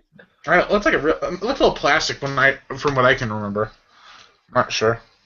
Yeah, and like if that is like a real metal sharp blade, why is that in an amusement park? So close to the riders. I know, right? What if my brother sticks his hand out or whatever, just like put his hands up and just get just hack right off like, oh my fucking hand's gone. He's like, no, dude, my stubs. I can see stubs, no hands. like, oh dude, your hand is chopped off. Best ride ever. I don't want a refund, but my friend might. But it's too bad he can't reach for his wallet right now. He's kind of occupied with not having hands. And just well, we told you to keep all your hands and arms inside the vehicle at all times. But now I guess you can only keep your legs in. Sorry. And I still was just like, I always remember that. Much as I love that part, my logical side is just like, that was a real scythe. See, I have no logical side. When I watch a movie, my brain goes, unless it's like a movie I have to think about, I go like, come back later, maybe an hour and a half. Well, yeah, when I watch movies, I don't, that's why I don't try to pick them apart when I watch them. I watch them to enjoy them. Unless Yeah. something is so out there that happens, I'm just like, that doesn't make sense. How long? I think it's been like 3 hours since we started. Maybe. Let's see. We've been doing this for like at least 2 hours. Either way, it's my longest podcast so far. Our interview. It's like, you're welcome. Right. Yeah, it's been 2 hours since, I guess. Well, before I get ready to go, I do want to know what's going to be your next video so I can check it out. You mean after Christmas reviews or Yeah. Critters? Probably. Because I'm doing Gremlins for the last day of Christmas, and then I'm doing Gremlins 2 after Christmas is over because it's not Christmas related. But then after that, I think I'll do Critters. What's going to be the first movie you review in 2015? I'd probably still be on Critters. Because I'm pretty pooped. I haven't finished all my Christmas reviews, and I'm almost off my deadline. So I'm like in a race against time trying to do the last 3 reviews I have to do. Yeah, that's the same with me. I'll be trying to get all these videos together. And also, it takes about an hour and a half to do a review. Sometimes an hour. Like 45 minutes to an hour and a half it takes to do a review. Like shoot it, edit it, and stuff. And I just started actually. I'm cutting out whenever I breathe in the video, unless it has a purpose, like it's a part of a joke. But if I'm breathing in between my sentences, I cut it out. It actually cuts off like a minute and a half of time that if I had been breathing. You'd be surprised how much comes off when you just edit off the breathing. Oh, I know it. There'll be times I'll be filming it and my raw footage could be like 8 minutes long, and then when I'm done editing it slices it out, and it's ready to go. I'm like, I got down to 4 minutes, so okay. But I try when I film it. Yeah, short. Yeah, that video I did that showed my whole entire movie shelf for my 500th video. That was like 30 minutes long, and when I finished editing, cutting out all the breathing and stuff that didn't need to be in there, it was about 14, 15 minutes. Wow. Yeah, so I took out like 15 minutes of me breathing. It all adds up. Yeah, definitely. And I mean, like if you see my early reviews, I'm breathing a lot because I'm trying. I'm like whenever I'm thinking, I'm like just trying to think. It's like air to the oxygen to the brain, and it makes me think better. But if I cut that out, it's like 2 seconds. Well, yeah, the stuff you cut out. If people just knew what goes into editing these videos. Yeah. I mean, the shooting of the video probably takes about, well, 5 minutes because of how long it takes. But the actual process and how to make it and edit it and say your lines right, it takes a longer time. Like, I screw up so many times. There's one time, when I reviewed Child's Play 3, which is back a long time ago, I remember one take took like 100 takes. So I couldn't get it. And if you want to know something funny, I haven't never told anyone this, and I don't care now because it's old news. But when I like probably up to my 150th video, whenever I had a script, I don't write scripts anymore for my reviews. I just do it on a whim. But you could see me reading the script in my older reviews because I Oh didn't have. man, It took a long time to write the scripts, and I didn't have time to rehearse and remember my lines. So I kind of that's why you always see me standing back here, so you can't see me looking at it while reading. But in my early reviews, I'm like looking at the lines, and you can totally see. It's pretty funny. But now that I don't write scripts anymore, I think it's better because I don't screw up as much. And when you write a script and you're reading it while you're recording, if you say one thing wrong, you kind of stop yourself and like, oh shit, damn, I could have just kept going, you know? yeah. Oh, I try to remember the movie as much, and then I just talk about it. Yeah. All you do is just talk about it, and I try not to ramble on and get off point. I think the last review I wrote a script for was The Purge. And then after that, I think a couple after that was Pacific Rim, and I didn't write a script for it. And when I started doing that, and I wasn't cutting out my breathing, it might have been like 5 minutes long for the review. Now my review's like 2 to 3 minutes. So, That's progress. yeah. I mean, I can make a review for 5 minutes and cut out all the breathing, but I think that since I try to make it short and sweet, so That's how I do it. Because I was told that if you were not if you were not in front of the camera, it would be something that you would want to watch yourself. yeah.